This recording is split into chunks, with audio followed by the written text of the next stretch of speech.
I wish I knew how to quit you. Then why don't you? This is Codependent Content, a podcast where my partner and I discuss the TV shows, movies, and video games in which we've formed an unhealthy relationship. My name is Mattias, and my co-host is Shannon Riley.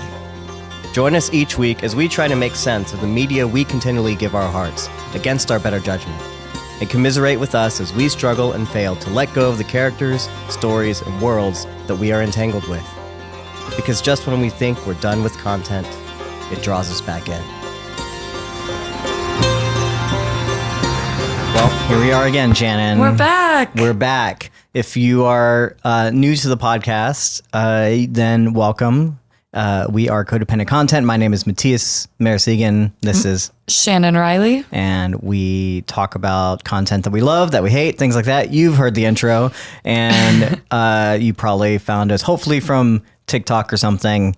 And we are starting a new series this week.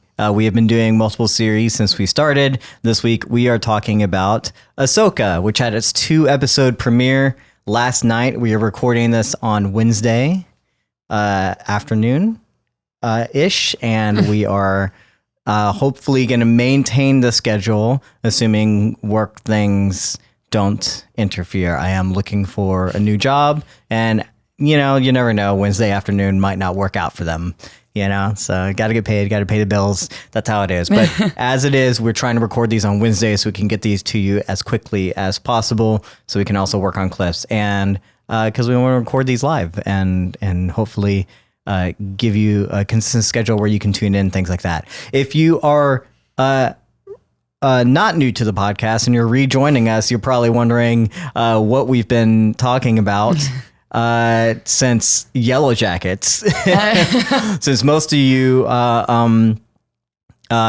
joined series by series, maybe some of you haven't joined us since The Last of Us, and so we've gone through multiple different iterations of the show. So this is kind of our reboot, as it is, kind of like Ahsoka is for Star Wars.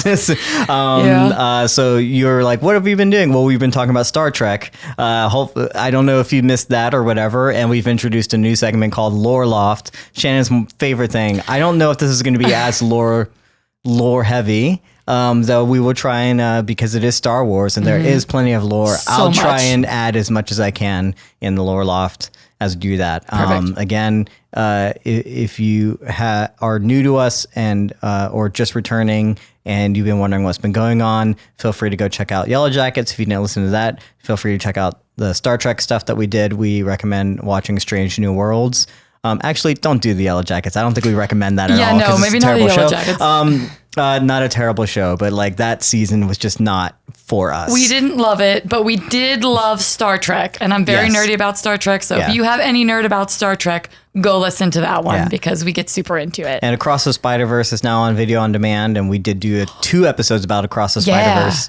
That we are very happy about, and we did a few things about. I think I'm still getting comments about whether or not someone was wearing a trans pin or whatever. I'll fight any of you bitches on the internet, respectfully. Who cares is the point of the... who cares?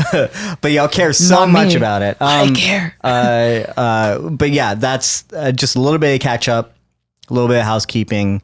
And I know that it's been a while since a lot of people have heard from us because we haven't been posting clips. We haven't really been promoting the Star Trek episodes, things like that. But we are back and we're hoping to be promoting these, and hopefully you're joining us because of that and you haven't been around. So I want to give you a little bit of update. Anything else that we've been watching that you want to talk about that we haven't since like last week? Things like that. I don't think we haven't been watching anything new. We've been catching up on Lost, and we've been, we watched Trigun Stampede. Oh yeah. Which Trigun is my favorite anime from way back in the day. It was one of the first animes that I got like introduced to, actually. And I had that on like VHS. I think my friend kind of like terms are different nowadays. Back then we called burning for CDs, and now we don't burn things anymore. But then also like in VHS, there was no real term for that. It was just like recording. He recorded all the episodes on VHS and transferred over or whatever. I was about to say he burned a VHS. Because we're so, it feels like it was a lifetime ago. It's been so many decades that I don't even know how to, he burned them on VHS and then I watched them all. I think maybe I had 2 VHSs and I watched it over and over again. Trigun was my absolute favorite. And we finally caught Trigun Stampede. I've introduced you to Trigun more recently. And Trigun Stampede was announced and came out, and I waited because Johnny Young Bosch, who voiced the original Vash the Stampede, was coming back to do the English dub. And I'm a big fan of English dubs. I know that's a thing. We should throw this on TikTok. I'm very much like a dub over sub kind of person when it comes to anime things, mostly because when the dub is good, it's really good. And I do love getting to meet these like English actors and to because like at the very least, I love the idea that like English actors can voice actors, could get a following. They can go to conventions. They can bring a lot of joy to people, things like that. Whereas unfortunately with language and distance, everything being kind of a big chasm there. Like we don't see a lot of the Japanese voice casts being, we can't engage with the content, the fandom the same way as whenever you can go to like conventions or you can go online and you can follow these people and that kind of stuff. And so and the people who had the non-enviable task of having to do voice acting in the 90s and 80s whenever like no one cared about the dubs, and even the ones that tried like really, really hard, to do something, right? And Trigun, there's absolutely no reason why like Johnny Young Bosch should have believed that Trigun would have been a hit or whatever, but he voiced his character and gave it this personality that I think lived in the hearts and minds of people for so long. Like, how do you disregard that, to what a person brings to that and the passion that they bring to that? And I know some of my actor friends who are voice actors, a lot of your favorite nerdy people in the space are probably voice actors, and like, why not? Like, they do such a good job when there's passion behind it. As you can see, there's people who love their subs and they're like, the authentic experience. I'm like, but like the performance aspect of it, if I'm just reading it, there's a performance aspect you're missing out on, so I'm newer to anime and I'm a big captions person, like nonstop. There's something I do like we did Full Metal Alchemist Brotherhood. Yes, there are specific political reasons because I'd watched also the English language dub originally, and the voice of Edward Elric is also, and Alphonse are also pretty iconic in the English dub. Unfortunately, there were some accusations and things that came out with the English voice actor, and I was like, allegations and stuff, I don't know whatever became of those, so I don't want to go too much in detail with them, but basically I was like, there's too much there. I don't want you to get attached to like a voice actor and how like iconic he is, and he was a good and very well known voice actor. Still probably is, I don't know, but I was like, if the allegations are true or whatever, I don't want to get you attached to that. So we went ahead and did watch that. So I was gonna say, we watched that sub, and that was the first anime I ever watched. So I really liked watching it in the original language, but I find that with anime, and especially with Trigun Stampede, the one we just watched, there's so much cool like motion to watch in anime that if my eyes are constantly flicking to the words too, I feel like I'm not spending as much time appreciating the art as I could be, as if it were like more ease of access of just hearing the English and watching the screen. I like to keep the captions on always because it helps me focus more, but I think there's pros and cons to both. And you introduced me to Trigun with the English dub, so it was cool to be able to revisit the same voice with a different flair with this. Did you like this sort of, like, what would you call it, a retelling or a... This is hard. I wish I had people, like, again, you are not as... I wish I had someone to talk to that was like more familiar with like Trigun. Like, not that you had, like, you've seen it. I could obviously talk to you about it, you know, but there's something about, like, I'm curious, like, I'm always more curious whenever I'm figuring out my opinion, which is why we're doing this podcast, like what other people are thinking, because it actually helps me to understand, like, am I feeling the same thing that they're feeling? Like, is this just me, or am I just missing the point? Things like that. And there's a lot of people that love Trigun Stampede. It's bringing a lot of newer people to the older anime, which is really, really cool. I love the designs. I love the like style that they're going for. I've never been a fan of the cell shaded CGI. I've never been a fan of like CGI in my anime at all. There's a weird motion to it that I don't like. And there's even some parts where I was like, that is just drawn. Like, these background actors are just drawn. I'm like, why do they do this? And there's various elements where I'm like, is this like, are they doing a hybrid or is it all CGI? And then there's other parts where like it like I knew it was CGI, but I couldn't tell.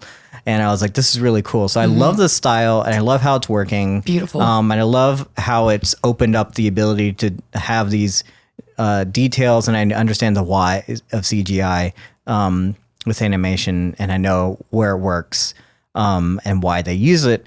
And then, like, there's certain parts of it where I'm confused because this technically is a season 1 of probably 2 seasons, and they take a whole tonal different aspect to this than the original anime. And again, I did read parts of Trigun Maximum, which is the manga, and I do not remember anything of it because I mostly just watched the anime, and that was where I fell in love with it. There's like a lot of things where like I fell in love with the manga first and whatever, but in this case, I never really got into the manga for some reason or another.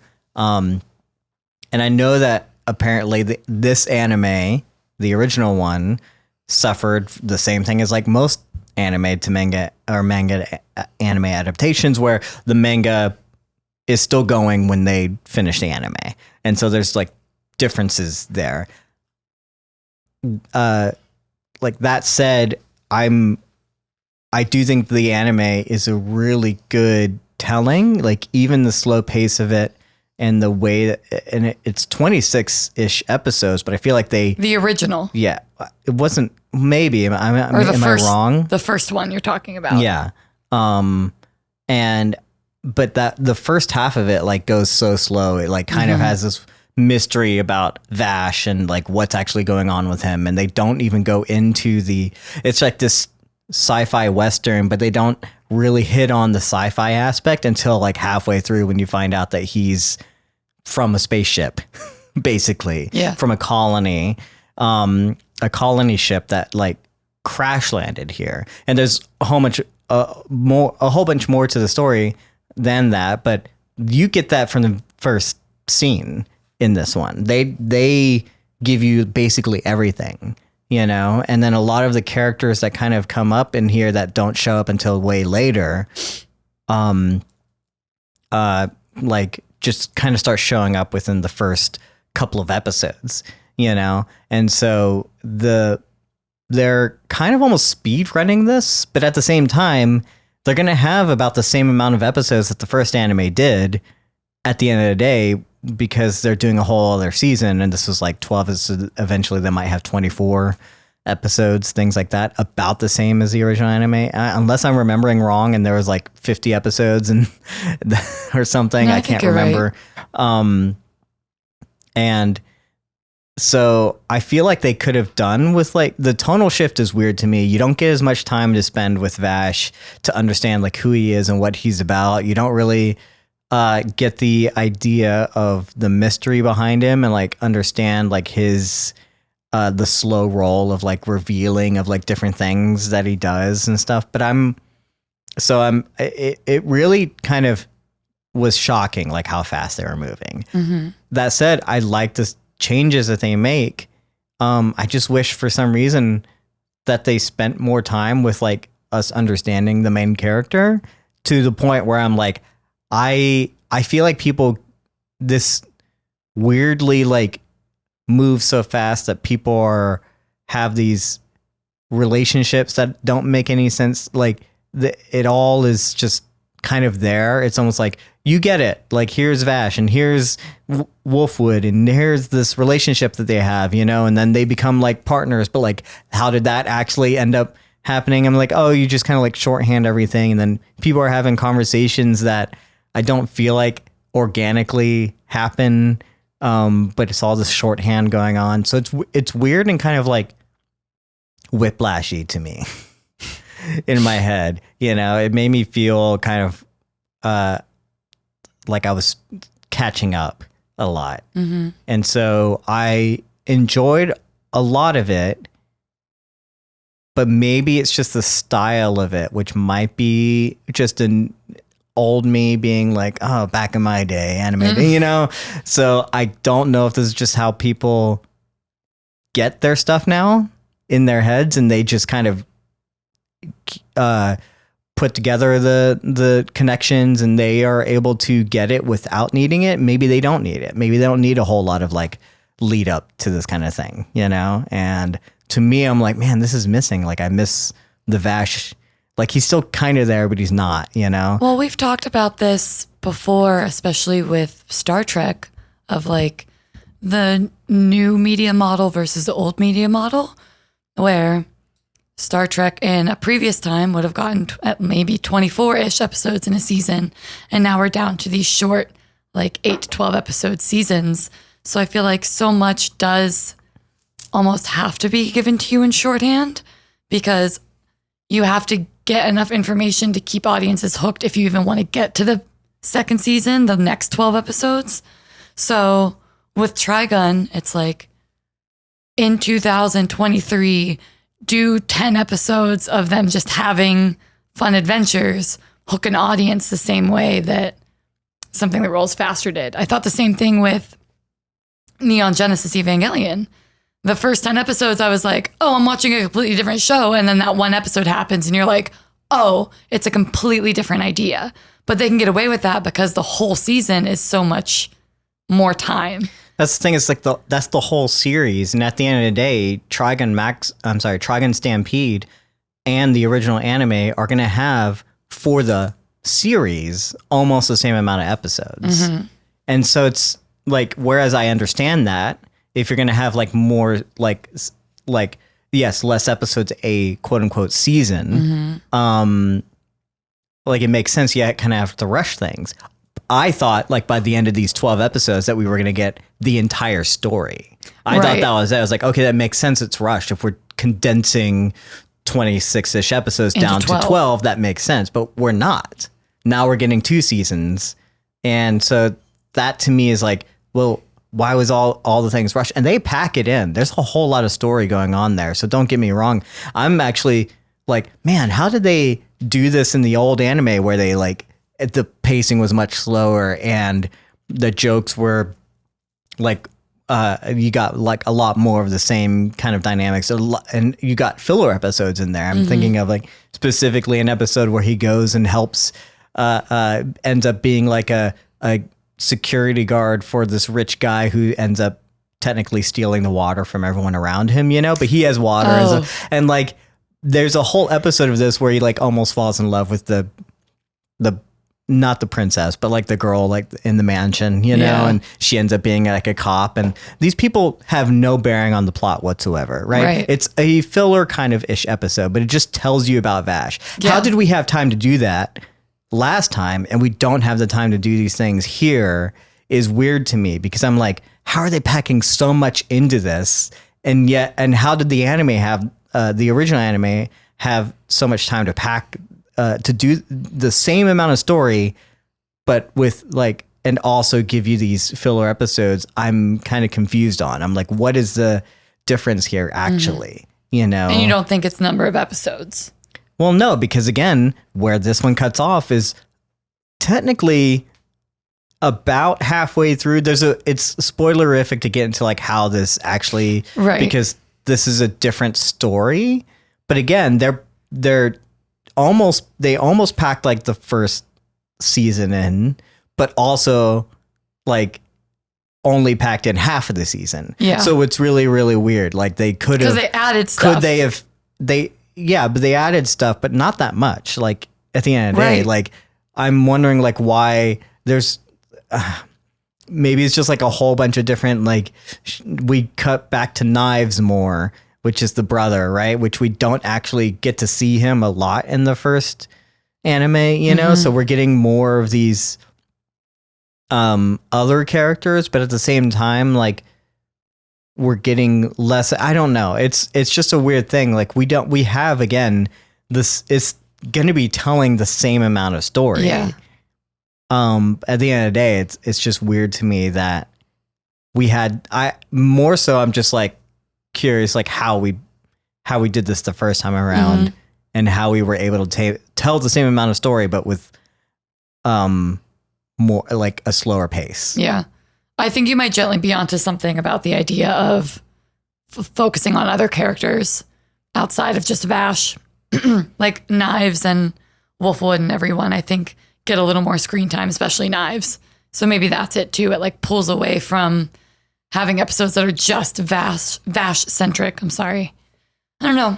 I mean, I really liked it, but similar to what you said when we first opened, like this isn't like my childhood anime. It's not my favorite anime that I've had opinions on for years. It's like I watched Trigun for the first time 8 months ago, and then I got to see this. So it's still like, oh, I didn't even fully remember everything that happened. So I was like revisiting the story again through a fresh lens. So as a new person to anime, I think it's a great like springboard into maybe exploring other types of things. Also, it's so pretty. I love the way it's drawn, and I loved the action is so sprawling. Like the momentum that happens during most of the fight sequence is just like, it's always moving and flowing, and you feel like you're there, like almost you're a bird, like swooping through what's happening. There's a lot of really cool, like one takes, you know, or one shots, you know, where it's just like the camera just keeps on moving and like they don't cut. And you don't, and like you said, like things that you can only do like in anime. And then in this sense, like things you can only do with the CGI aspect of it, right? Because you imagine like doing this like one or in actual animation, like how much would go into it. That would be like take a ridiculously amount of a long time. And let's go. I'm not talented enough to even say think. that they haven't done that, but there's some really cool like one-ers. The action really benefits from it. And then other times I'm like, so much is happening, I can't really tell like what's going on. There is also a sense of like the skill of Vash feels greatly diminished here, as you know, like they do similar things, like the Nebraska family, for instance. Whenever he has to take care of him, like the two things happen. His first interaction with, or his only interaction, I guess, with the Nebraska family. In the first anime, like you see him shoot, and you see like 3 bullets, like holes or something like that, but you only heard 1 gunshot, you know, and that's like a super like early moment where you're like, oh, how fast is Vash, you know? And then the second major moment is like whenever he's trying to save someone, and the Nebraska family, the guy, the giant, like his fist is like rotating and it goes and he like shoots it out. And so Vash, he has to jump, shoot, and redirect the fist that's rotating and getting shot, like by shooting holes into it. So like the airwaves like changes the trajectory, while also going to protect someone else. Like he's throwing himself in front of the fist to do this.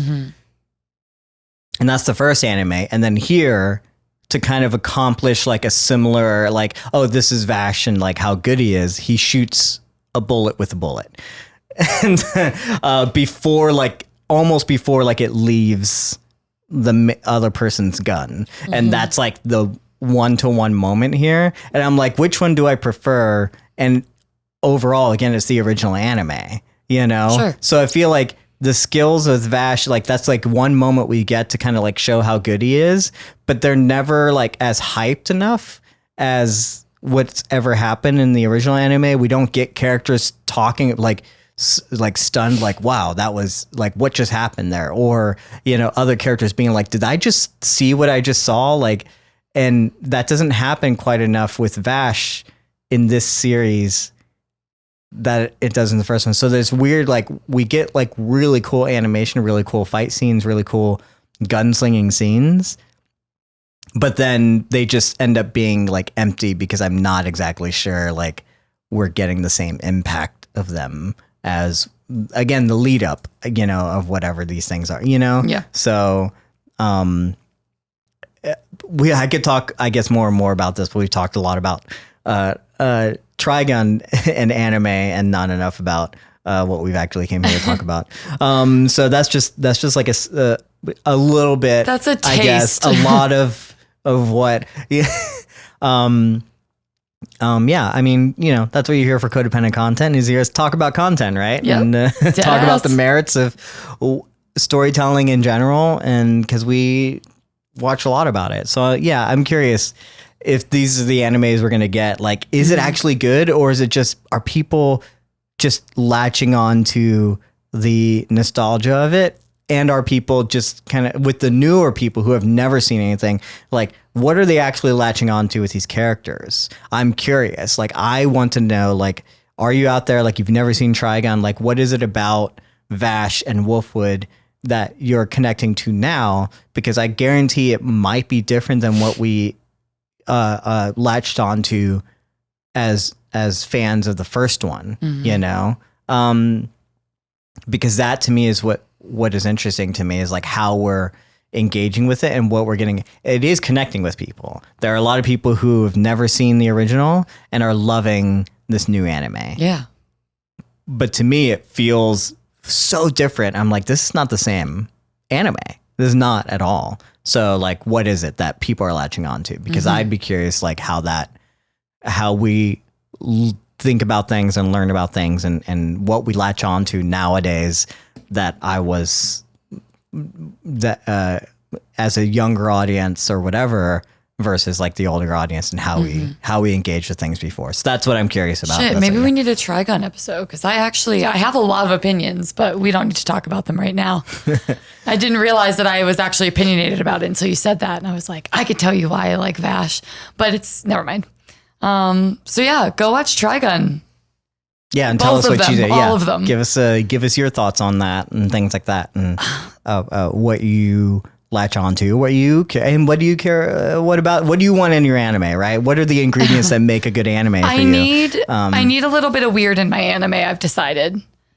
Just kind of generally. Well, there's plenty of anime out there. I need something a little bit weird. Also, Trigun's like the least weird one, though. Stampede has gotten a lot more weird than. And I like it. It's I want something that kind of sticks with me afterwards, that makes me think like, man, if I was in that position, like, what would I do and how would I feel? So Trigun, when I watched the first one, or I'm going to call it the original, because that's the older one, the original one, the first one, whatever. Yeah. I liked it. Vash is like a cool guy. He's a little bit of a goof, but you realize that the goof is masking like something that can be incredibly dangerous. And we're all very lucky that he chooses goof. Classic anime. You know? Yeah. And I liked that. And at first, and I don't mean to say that I was bored, but at first, you know, it's like, okay, this is an episodic, and I'm just kind of like trucking along, meeting these people. And then, yeah, there comes a point where you realize that you fall in love with this little ragtag quartet here. So I'm assuming that the leftover feelings from my first watch helped color or inform my second watch, which is this one, Stampede. But I think some of the shorthand of the way he and Wolfwood like connect together and move together and there's really no reason for either of them to be as protective as one another as they are so quickly. But I buy into it because I'm like, that's just the type of person that you are, that I don't need to prove my worth or my undying loyalty to you, Vash. Like, you are just a good person. And whether you met me 5 years ago or 5 minutes ago, like, this is the type of ferocity and loyalty that you'll give to people. So I really like that. And Wolfwood, I think, was my favorite character in, well, I like Vash, but like in the original one, the first one. In terms of the characters that you typically gravitate towards, like, yeah, that makes sense. I like the gruffy, but I love the goofy guy and too. After watching Lost and knowing that Sawyer is your favorite character, Sawyer. I'm like, oh, all these characters that she comes out loving end up being just basically Sawyer. So because it's like, how fun is it? Everyone loves a tragic hero, right? We all love like the hero's journey, the hero's arc. I call it more of like this Han Solo complex because they're all very similar in that. Harrison Ford. I love the idea of, I think it's very realistic that we meet people in our lives that are hardened by their circumstances. Like for me personally, I do feel a little more like a Vash, where I'm like, I'm optimistic, I'm hopeful. I'm not saying I'm a typhoon and that I'm like as cool as he is, but I'm more prone to that energy. And I know so many people that are the other way. Like, you harden, you get snarky, you're jaded, you tell your jokes, blah, blah, blah. And it's so fun to watch those people like relearn how to get in touch with the softness in them. So I love when characters come together. I would say Vash and Wolfwood are two different types of people, and together they really, really work because they bring out strengths in each other that are there, but don't always see the light of day. So yeah, I always love that dichotomy. That's part of why I love The Last of Us. I love talking about watching Joel thaw. Like, that's my favorite type of thing, is to watch someone who was previously unreachable become affected by the people around them and care about the things around them and realize that there's no like shame or fear around engaging with that behavior. Anyway, so again, like, I'm realizing that part of why this works for me is because there's already characters that I enjoy spending time with written into these characters. So I'm already to buy into it. And then Vash is so interesting because it's like, oh, he's got this brother. He's holding like family guilt and a longing for home, on top of the fact that he's dangerous and he's afraid that he's letting people down. And like, yeah, there's so much there, and it can just be I sat down for 22 minutes and watched a pretty like animated fun thing. But it's also like, man, your brother, like, this all happened to you. This happened to this like 8-year-old kid. And all the fucked up shit they all had to go through to get to where they are now is just really interesting. So I almost wish I could have seen this for the first time first, and then gone back and watched the original, because I would have been curious to see. Well, that's blasphemy. So I would have been curious to see if this Vash would impact me if I didn't already kind of know him. Because like I said, watching the original, I think, informed and pre-colored my opinions. So by episode 1, I was already ready to love them. And I would love to know, like what you said, where is the hook for people that this is their first exposure to Vash and Wolfwood. So I liked it, y'all. It was great. I really liked it a lot. Like a lot. Yeah, absolutely. It's not a bad anime. It's just right. Yeah. Curious. One review I will agree with is that like the music is not quite as iconic as the first. Fair. The opening theme songs, both are good. There's nothing that beats that the way that this one, the original anime, as well as like there are songs that I just remember like wanting to get the soundtrack. It just like colored everything, and I don't know that I found myself like wanting to do the same thing here. There's only one that I liked, and it's that sweeping piano. Oh, of course, yeah, knives. And that's great, and that's new. It's like a new addition, this kind of style to it. Very Hans Zimmer-esque, Yes. Very like Interstellar.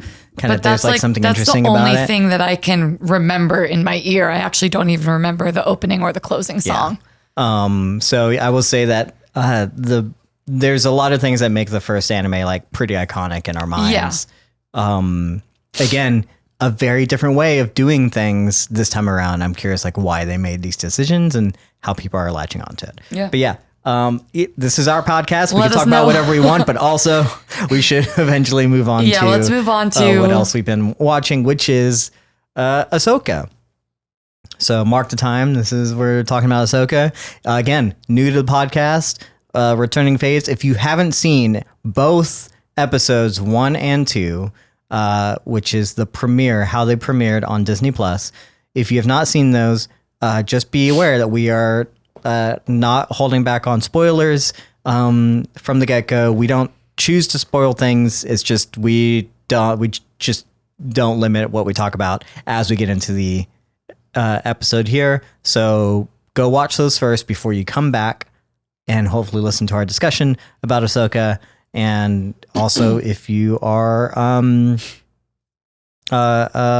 worried about that, I forgot what I was going to say, but yeah, that's it. if you're worried about just a spoiler spoilers, warning. go That's what it watch is. and then come back.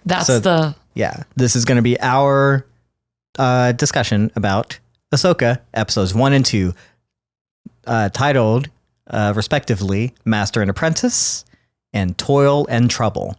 A lot of ands in there for me to have to like work through, separate those. So Master and Apprentice, Toil and Trouble.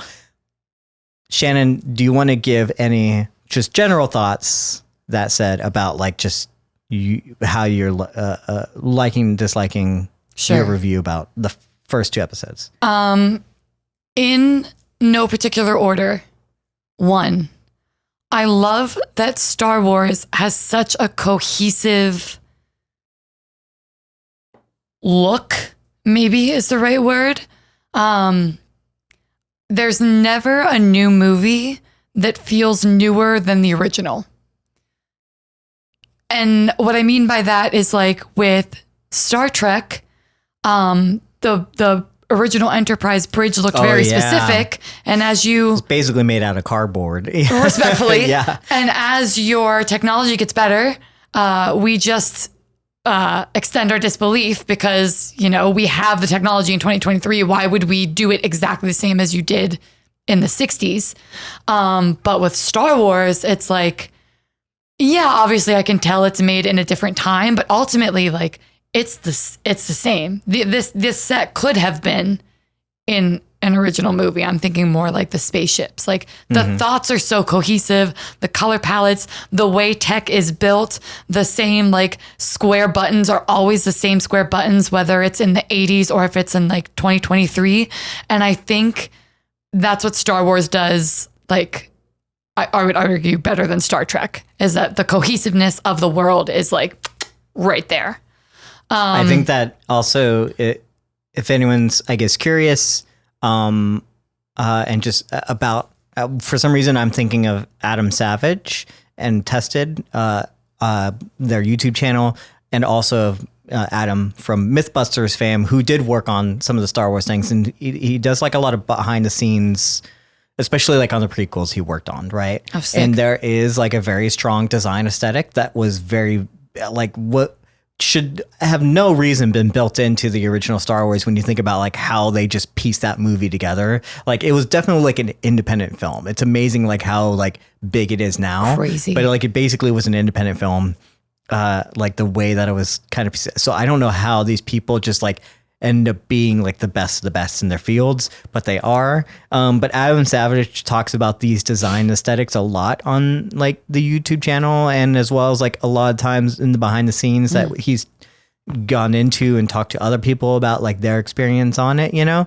So I very much recommend people going to watch some of his stuff. I'm thinking like specifically like their design aesthetic end up being very much like cobbling together stuff. You know, there's a new phrase that we have called greeblies, you know, which is like basically where they would kit bash a lot of things to make these models of the ships and things like that. And kit bashing being like taking from other models and taking from other things to just kind of put it on there, and then these greeblies or things that like don't actually have a purpose, but like whenever you put it on there, like it ends up having a a thing. It's like just a thing from a model kit, and they have like very specific ones that they talk about, which is like really funny. That like you can only find on a specific model, things like that, and these things that were end up like becoming part of the design aesthetic that they still do today. They still use these terms. They still use it's like, cool. Oh, you need like you build a ship and you're like, oh, you need some greeblies on there. Like, what is it? It's like a pipe, it's like it's like a little dome, it's like, it's just these things that like eventually you piece it together and then it looks like a Star Wars ship, things like that, wow. And so, yeah, if you're interested in that kind of stuff, definitely go check out Adam Savage Tested. You should try to find that video. I mean, there's a whole lot of videos. That's the thing. It's like, this is like stuff that I've gathered over the years. Wow. He's talked about it on I believe the Corridor VFX Artist Reacts as well. He's talked, like over the years, like he's been on multiple different things. And got it. All the behind the scenes will also tell you these things, like of all the prop masters, all the things, all that kind of stuff. And every time they redo like I'm sure we're gonna get like a lot of behind the scenes of Ahsoka. Yeah. That they're gonna go into like how, like what these design aesthetics are. I can't wait to like watch those things. They haven't been released yet. Mm-hmm.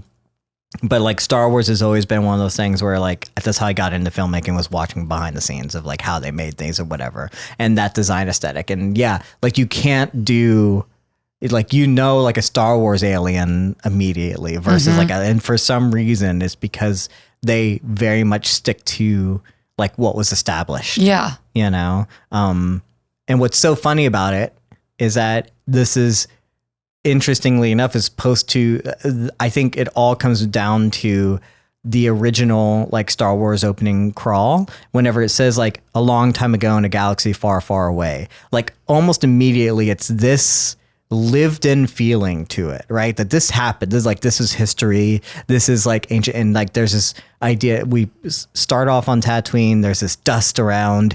There's just sand everywhere. Like everything's like a little bit dirty. Everything's lived in. Everything's like, it's not clean like Star Trek or whatever, and it's also like not in the future. It feels like already like this grown lived in thing that like, even if something doesn't feel like the aesthetic, like it does feel like the aesthetic because we have like put our minds at this idea that this is something that just exists somewhere in a galaxy far, far away. Right. And so that nothing within the Star Wars continuity ends up contradicting itself because it is just what it is in that sense. Yeah. I even like the goofy like PowerPoint transitions. Like even that makes me feel like in universe when we're changing scenes. How sometimes it'll like be the circle or the wipe. Yeah, the wipes. Yeah, that was the iconic thing that was there from A New Hope. Yeah, that's so cool. I love that. Like you just said, it's like we established that this is how this universe works, and everyone is just like yes-anding it. I love that no one's coming in trying to make a different type of Star Wars, because like we don't need that. I would argue that's what Star Trek Discovery was doing. Weirdly, yeah, we don't upgrade the. I mean, can you imagine though if like Star Trek was still doing the transporter beam, whatever, like the same way with the stars glittering or whatever. Like I'm also mostly just thinking about the bridge. Yeah. Like the bridges have changed so much, exactly, and they're so beautiful now. Like, but there's no way Star Trek had the foresight of what it would become, in the same way that technically Star Wars didn't either. They just had, I don't know. It's just such a cohesive, like clever way to put things together, and then to be able to maintain that. Even the difference of like when you're in that stark all white environment of like the interior of a clean ship versus the dusty environment of like a more desert home, like that could be in any Star Wars movie anywhere. I would argue like this feels more like Star Wars to me than The Mandalorian did sometimes.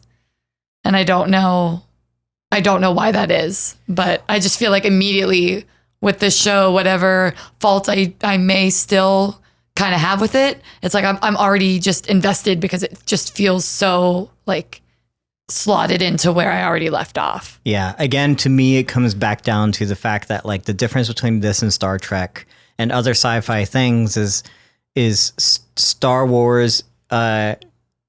We have all collectively agreed that this place exists. You know, this is somewhere, and this is not our future. This is not our, this is not in our, it's just somewhere else, right? It's somewhere else. And then Star Trek has to be our future, though. Star Trek has to be our, so as our understanding of technology grows, and the aesthetics change there, so, and the way that we represent it, the whole reason that Star Trek has to change from iteration to iteration is because we're representing something that we want to be our idealized future, and a Star Wars doesn't have that connotation, things don't necessarily have to make sense in Star Wars the way that they do in Star Trek. Star Wars is fantasy, the same way Lord of the Rings is fantasy. That's why we don't call it sci-fi. And people have made that comparisons over and over again. I'm not the first one to say even that phrase. But that is the kind of thing that we just kind of collectively have known and understood. It's weird because Star Wars to me is almost as true and ingrained in the culture as the Mahabharata or the Bible, they are just there. And it's, whereas Star Wars, we continually add on to and shape and whatever. And there's also, to me, the idea of what is Star Wars without George Lucas? You can have that conversation.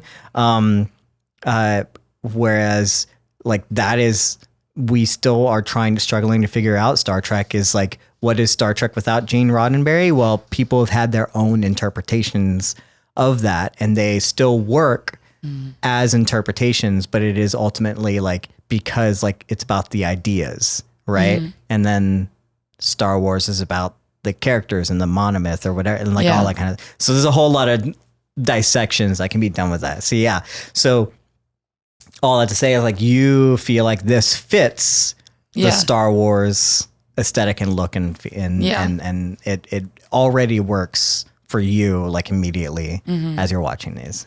What was the other things that I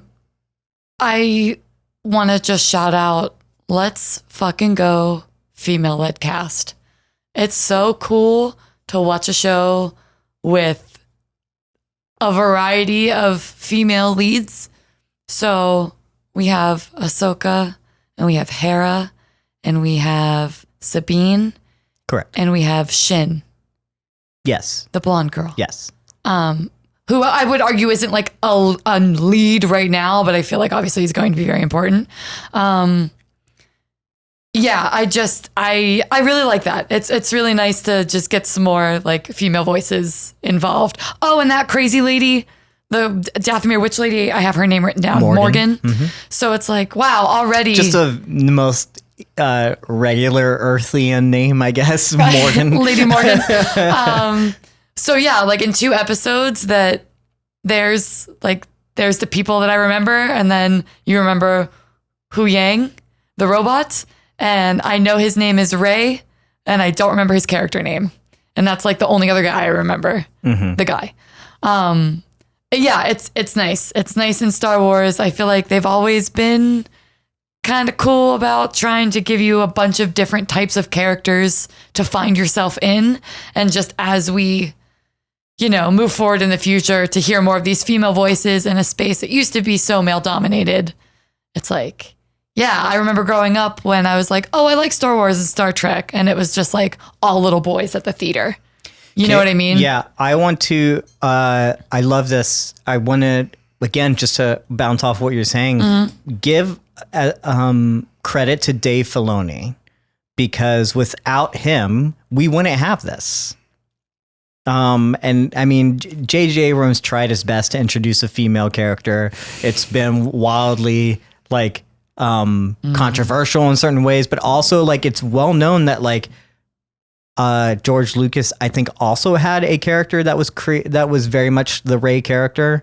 He had an idea for 7, 8, and 9, and they kind of took elements from that. And one of those was a female character, like a female lead, right? So that wasn't like that unheard of, but it tried to like mix results, right? The same thing with like Rogue One, I think is the most well-known adaptation, or having like female, because we tried to introduce females like over and over again. I don't want to get into like the fandom of it all, but like clearly the most successful version of this was Ahsoka, introduced in the Clone Wars during the animated series, was a character that, and they talk about the behind the scenes. There's some featurettes already out there. Ahsoka was introduced by Dave Filoni as a character in the Clone Wars, and there was George Lucas is the one that handpicked Dave Filoni, brought Dave Filoni in, looked at all these character things, and said, "I want that character to be Anakin's Padawan." And then essentially, like, Dave Filoni not only like introduces Ahsoka, helps bring this character through the Clone Wars, but then also reintroduces her back into Rebels, Rebels was his baby then. Like he like basically took on, I think, a lot of what we know of Rebels, right? And introduced Sabine Wren, introduced Bo-Katan, which was in the Mandalorian series, introduced Hera. And then, yes, there was a main character, which was a male lead, and then his Jedi like teacher, but then you also had these like almost like backdoor pilot, kind of like introducing these 3 strong female characters, 4 probably, if you talk about Bo-Katan as well, probably more. I didn't watch Rebels. That's a thing that we should also mention. Neither of us have seen Rebels. We've never seen the Clone Wars, but this is a culmination of Dave Filoni bringing this together, and we don't get this series without him first drawing and introducing Ahsoka and presenting it to George Lucas, and then him saying, like, having the foresight to be like, I want this specific thing for Anakin's Padawan, Yeah. And how it kind of leads up to this, which again, the credit to all Dave Filoni, which is why it's so cool that he gets to finally tell these stories and these characters and bring them to live action, which unfortunately, this feels like it to me because we haven't seen the animated stuff. So it is true in my head, but it's also unfortunate that this is the case. It's never real until it's in like live action. It's never fully solidified, right? The same thing with like the Legends books and the things that the expanded universe as it was, those things technically never were canon, never really mattered unless they were put into like the live action, the movies or whatever, right? Like they were just in the books or in the comics, Some people do love, it is still canon. Don't get me wrong. These things are still canon. Right. But even to someone like me who doesn't watch the animated stuff, like unless it's in live action, It's like all, I'm like, like, did it really mainstream happen? canon. Like, Yeah. those are spin-offs, those are things, they don't interact much with things. And now it's here, and now it's realized, and now it's fully, like, you can't say no to it. We talked a lot about that with Last of Us as well. Once you put it into like real life and like you see real actors and real characters on screen, then it becomes like, you can't say no to this. You can't say this is not like canon. And so I love that he gets to bring this to life, and not just bring it to life with like the same old crew that he had with Rebels or the same ideas. Is like, we have these characters. Can I, these 3 strong female characters, can I bring them into live action? And Lucasfilm said yes. And so now these actors get a chance to shine, and these characters get a chance to shine within the Star Wars compendium that they haven't had to before. Good word. Yeah. Compendium. So yeah, Alan, so interrupted your thought of female. No, that's great. I give me like many multifaceted women in Star Wars. They don't all have to be good guys. They don't have to all be fit. They don't all have to all be like powerful or strong or anything. I'm just like, just give me more constantly. And it feels like these, maybe 4, but like at least these 3 characters are going to form some sort of kind of like trinity of like what women are, right? I didn't watch Rebels, but Hera was always apparently looked at as this like mother figure to the crew, the Ghost crew, which is the Ghost being the ship that they were on with Ezra and them, and as they went around there and did their adventures, right? So that crew, like Hera, was like this mother figure, right? Ahsoka came later, but then she was this kind of, like the weird, like, I guess, reluctant leader. And well, as Sabine Wren and had her own kind of like arc. So maybe they're going to like form like what, if you could tell me more of like the different aspects of like how well-rounded women are. Maybe they all three make of like what one women bring, exactly of what women bring to the table and their complexity. Yeah. One of the notes I have as we continue to talk about this episode has to do with why Hera is so invested in the relationship between Ahsoka and Sabine, and how Sabine and Ahsoka feel like two planets that are caught in each other's orbits but refuse to actually like interact. Which is it's so fun and so clever and so real because women exist and like have relationships and they're not always best friends and they're not always complacent or docile. Like, I think there's just so much potential here to look at the different ways women react to situations. And again, with Shin too, if we get more of her right now, she's incredibly like, she's powerful, but she's obedient. She's subservient right now. Like she's in that position. And right now she's the only one of the four women that's in that more subservient position. I'm not saying that she's not powerful. So even like that's going to come into play. I'm curious to talk about Shin as a character like later on, just because there's a whole lot there that is very interesting to me about these characters that we don't get to dive into, but it's a lot of like theory stuff for me, you know? So yeah, go on. So shouting out, give me women in Star Wars. I don't mind that I was literally the only girl in my area in the neighborhood, like watching Star Wars at my age. And I'm glad that little girls now, like that's not the same case. Also, I'm obsessed with a droid. Like there's always one droid, and I know that's not unique to me. I have to go back and watch this series. Is it Rebels that Chopper's in? Yes. Chopper, you bad bitch. He's a little murderer. He's got so much personality. What a delight. I'm so happy to meet him and that other people who haven't seen the animated series like get to meet these people because already each character is such a character.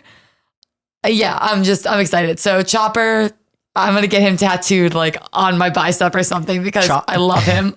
Chopper, I think it is funny that you like latch on to these things that like other people have kind of like latched onto like in such a short span of time, you know? And I don't know much about Chopper, but I guess I understand him to be this like foul-mouthed, quote unquote, version of like a droid.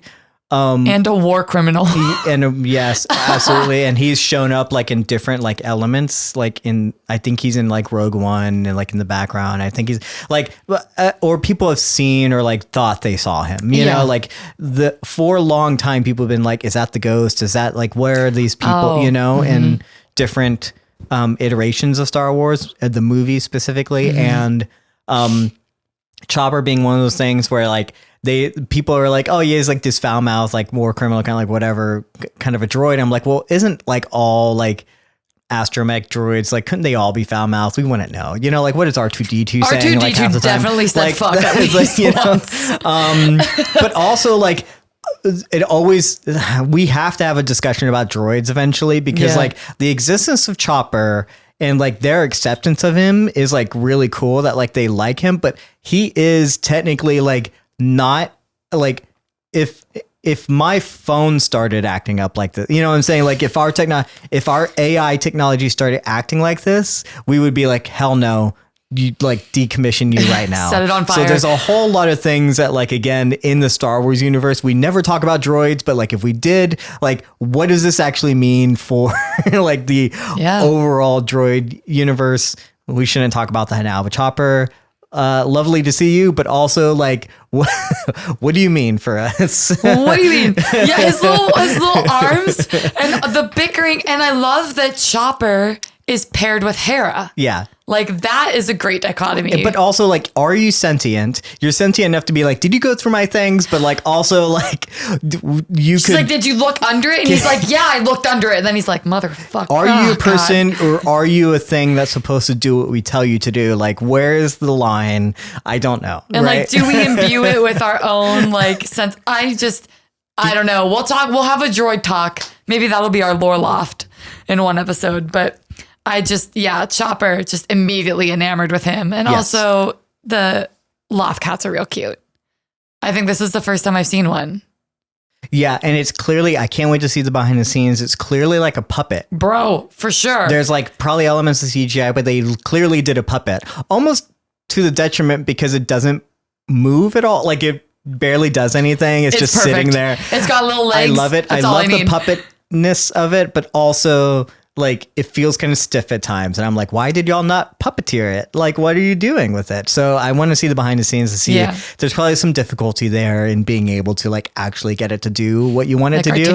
And I've never seen a loft cat in the animation, so I don't know how they're supposed to move or feel or whatever, you know, but it is cute. I love that it's a puppet and I love that it's real and tangible and it's there. Love that. And it also feels like, Huang, I'm always pronouncing it wrong, but David Tennant's the droid also looks practical as well at times. Like a lot of the droids like go back and forth between like you look CGI, but also there's parts where I'm like, you look real. You look like a puppet. I think that he was also puppeted, and I'm curious to see like how they brought him to life. It's funny that you say that. One of the first things of the episode is, and we don't have to jump into it, but when Ahsoka meets the droids that she has to fight right at the beginning. Oh yeah. I was like, these simultaneously like look mocap and look like it's a puppet. And I don't understand like why they look cool and they look fake at the same time. My favorite thing about that scene was how still they were. Like whenever she pops up and you first see that HK droid, that assassin droid, and like, he's not like, usually whenever it's a person in a suit, like you can feel like the motion to it. When they did K2SO, like they had an actor doing mocap and it feels like human in the way they walks in. And we love K2SO.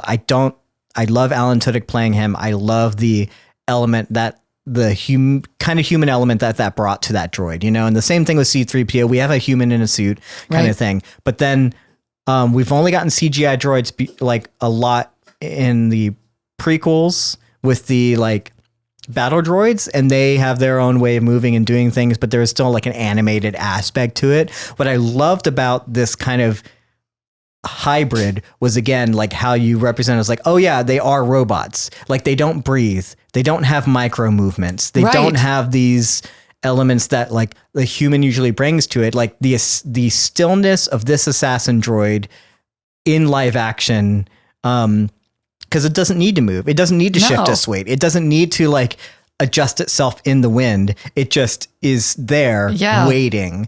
And I love that element of it. You don't know what it's thinking, what it's going to do, or like how, and there was this great, like, I guess fear, like tangible tension there that hasn't been realized, I think, in our live action Star Wars stuff, that for some reason was here. And I was like, why did we not see this before? Why did I not feel this tension before? And I love that moment. Yeah.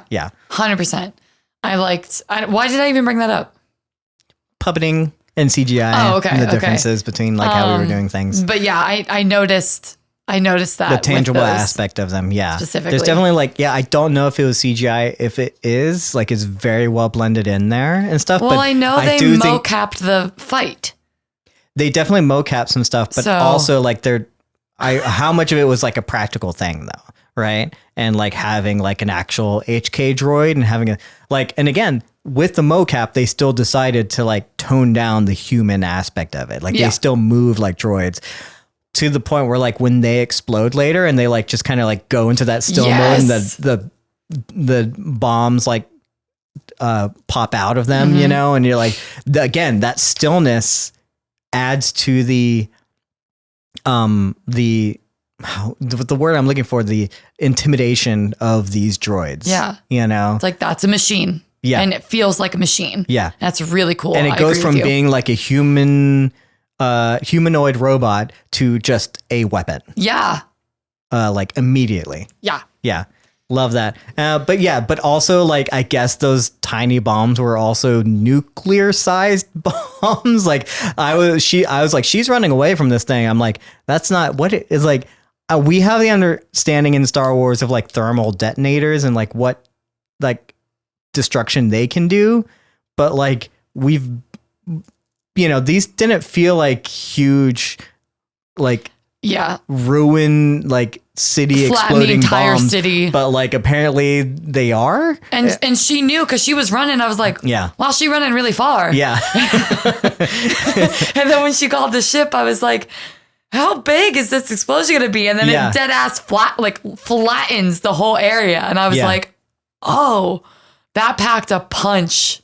I was not expecting it. Hurt my suspension of disbelief there. There was like, it was really cool to satisfyingly like show that. I thought it was like really awesome. But then also like, wait, that was how big of an explosion packed in that tiny, that robot. Like I'm a little bit bewildered by that because I would not have expected that whatsoever.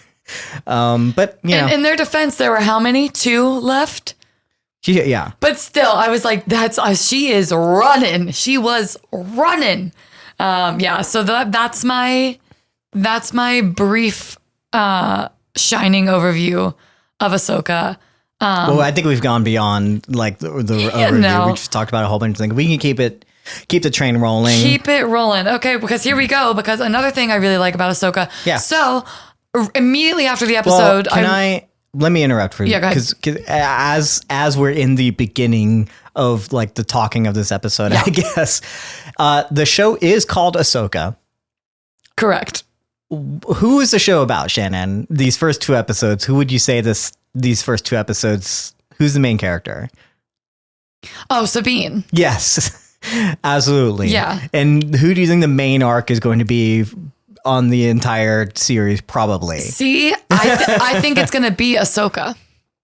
I would like it to be Ahsoka, considering the show is, here's a little bit, I'm curious what came first, right? Chicken and egg scenario. This is the problem that I have with how Marvel introduces their things, and then how now Lucasfilm and Disney has decided to pre-announce their shows and pre-announce their things. A lot of times, none of them come to fruition. I'm looking at you like whatever the Gina Carino, like whatever that like show is supposed to be. And Ahsoka was announced probably like a while back. Was it announced before scripts were done? Was it announced before we knew like certain elements of the story and like how these first 2 episodes are going to play out? I feel like this show probably should have been called something differently, but they'd already said it was called Ahsoka, and that gives you enough there because you think it's going to be about Ahsoka, but really this show is also, like, you could argue is like all 3 women, as we talked about, but it really, these first 2 episodes specifically focus a lot more on Sabine Wren. Yeah. You know, we get like a really cool introduction of Ahsoka. I love like how it gives us this iconic imagery. I think there's been said in multiple reviews and things that I've looked at about how slow the first episode goes and how the pacing. We can talk about that a little bit later, but I love that it takes its time with giving us this imagery of Ahsoka, just reintroducing us to this character as if we'd never seen her before. Like, what does she do? What is she about? But then I don't think I've gotten anything about Ahsoka really as much as I've gotten about Sabine. I agree 100%. Yeah. And I see why you would say that. And I'm going to add a layer to that, which is if you don't meet Sabine in this way, if we just meet her as her short hair, like Mandalorian kind of energy, you lose it was almost a little bit table setty for people that haven't seen any of the Rebels or the Clone Wars. Because like, I don't know Sabine at all. I've never met her before.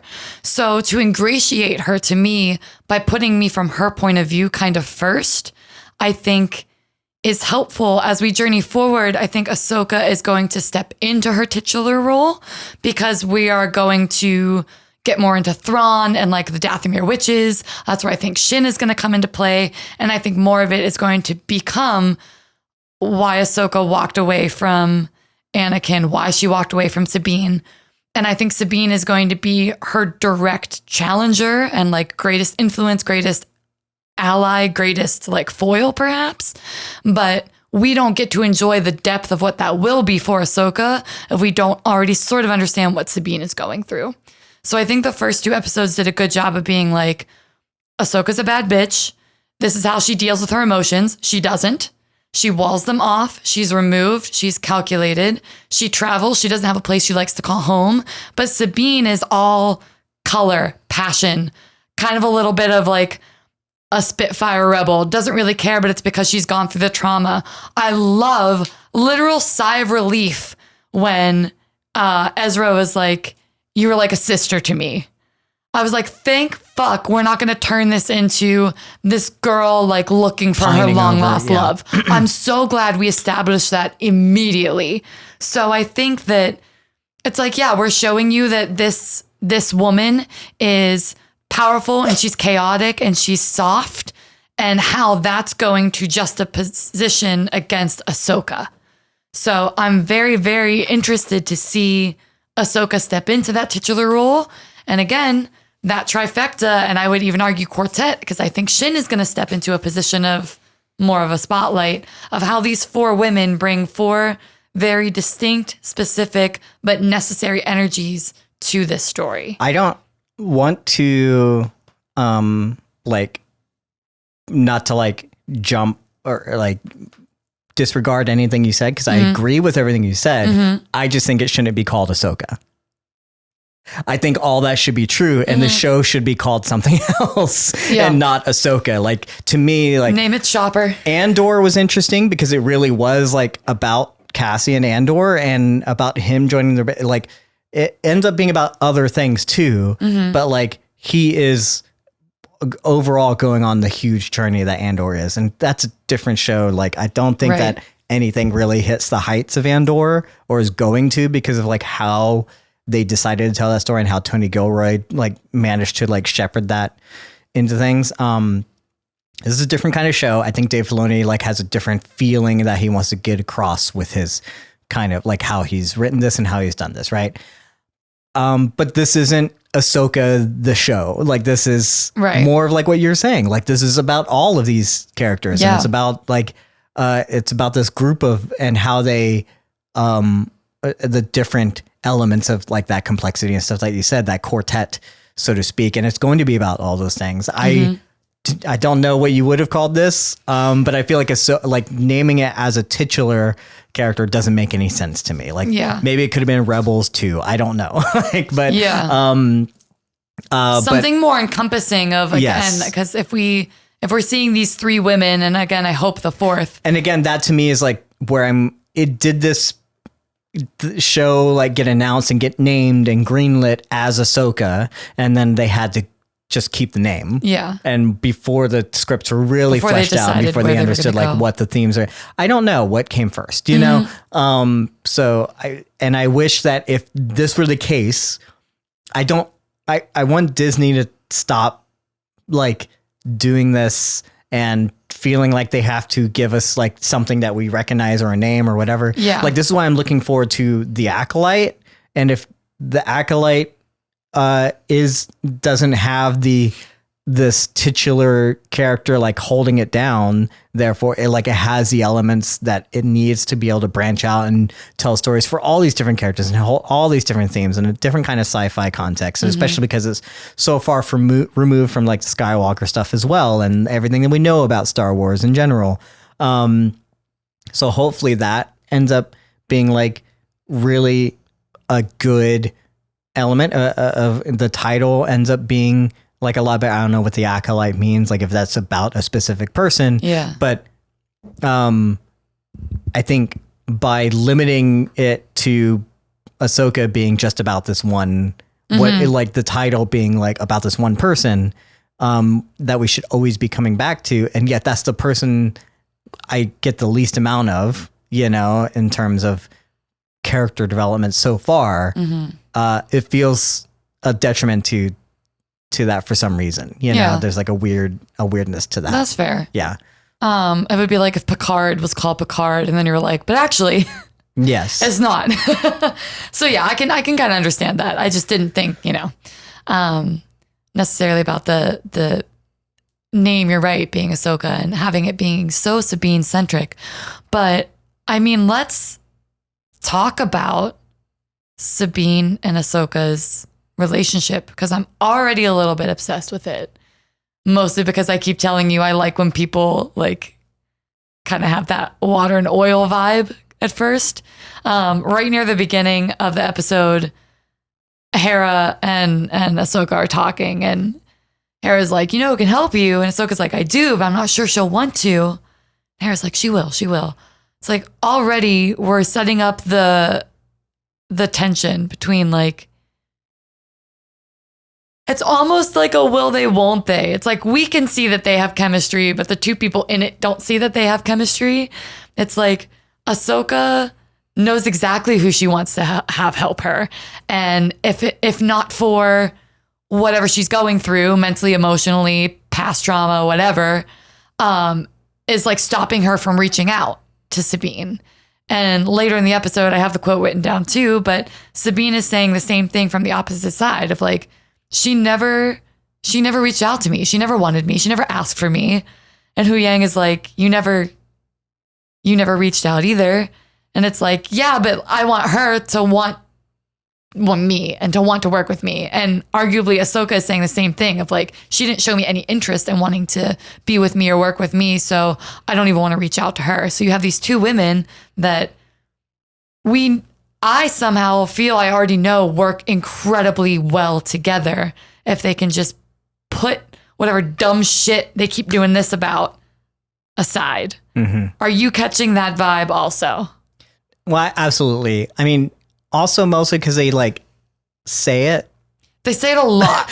And not like actually like, not that it's really represented. This is the thing that I feel like I'm missing from Rebels is what exactly was the relationship before? I'm kind of curious, like why, like I thought like Rebels in my memory, like ended on a happy note. Like everyone was pretty happy by the end of it, even though like Ezra's gone, there wasn't this element of like tension of like these three women particularly like aren't connected anymore. And I don't know why that is, like why they don't, because I was like, I feel like especially Hera and Sabine should be completely close and completely connected. Why is Sabine, first of all, like stuck like here on Lothal, which is, I don't recall being her homeworld. It is Ezra's homeworld. And as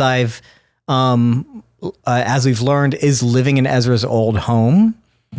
And like, so there's this element of like, I guess not like belonging. I could understand and I can imbue into based on the Mandalorian stuff in the Book of Boba Fett, where we've seen Ahsoka in live action recently and what she's been doing since Rebels.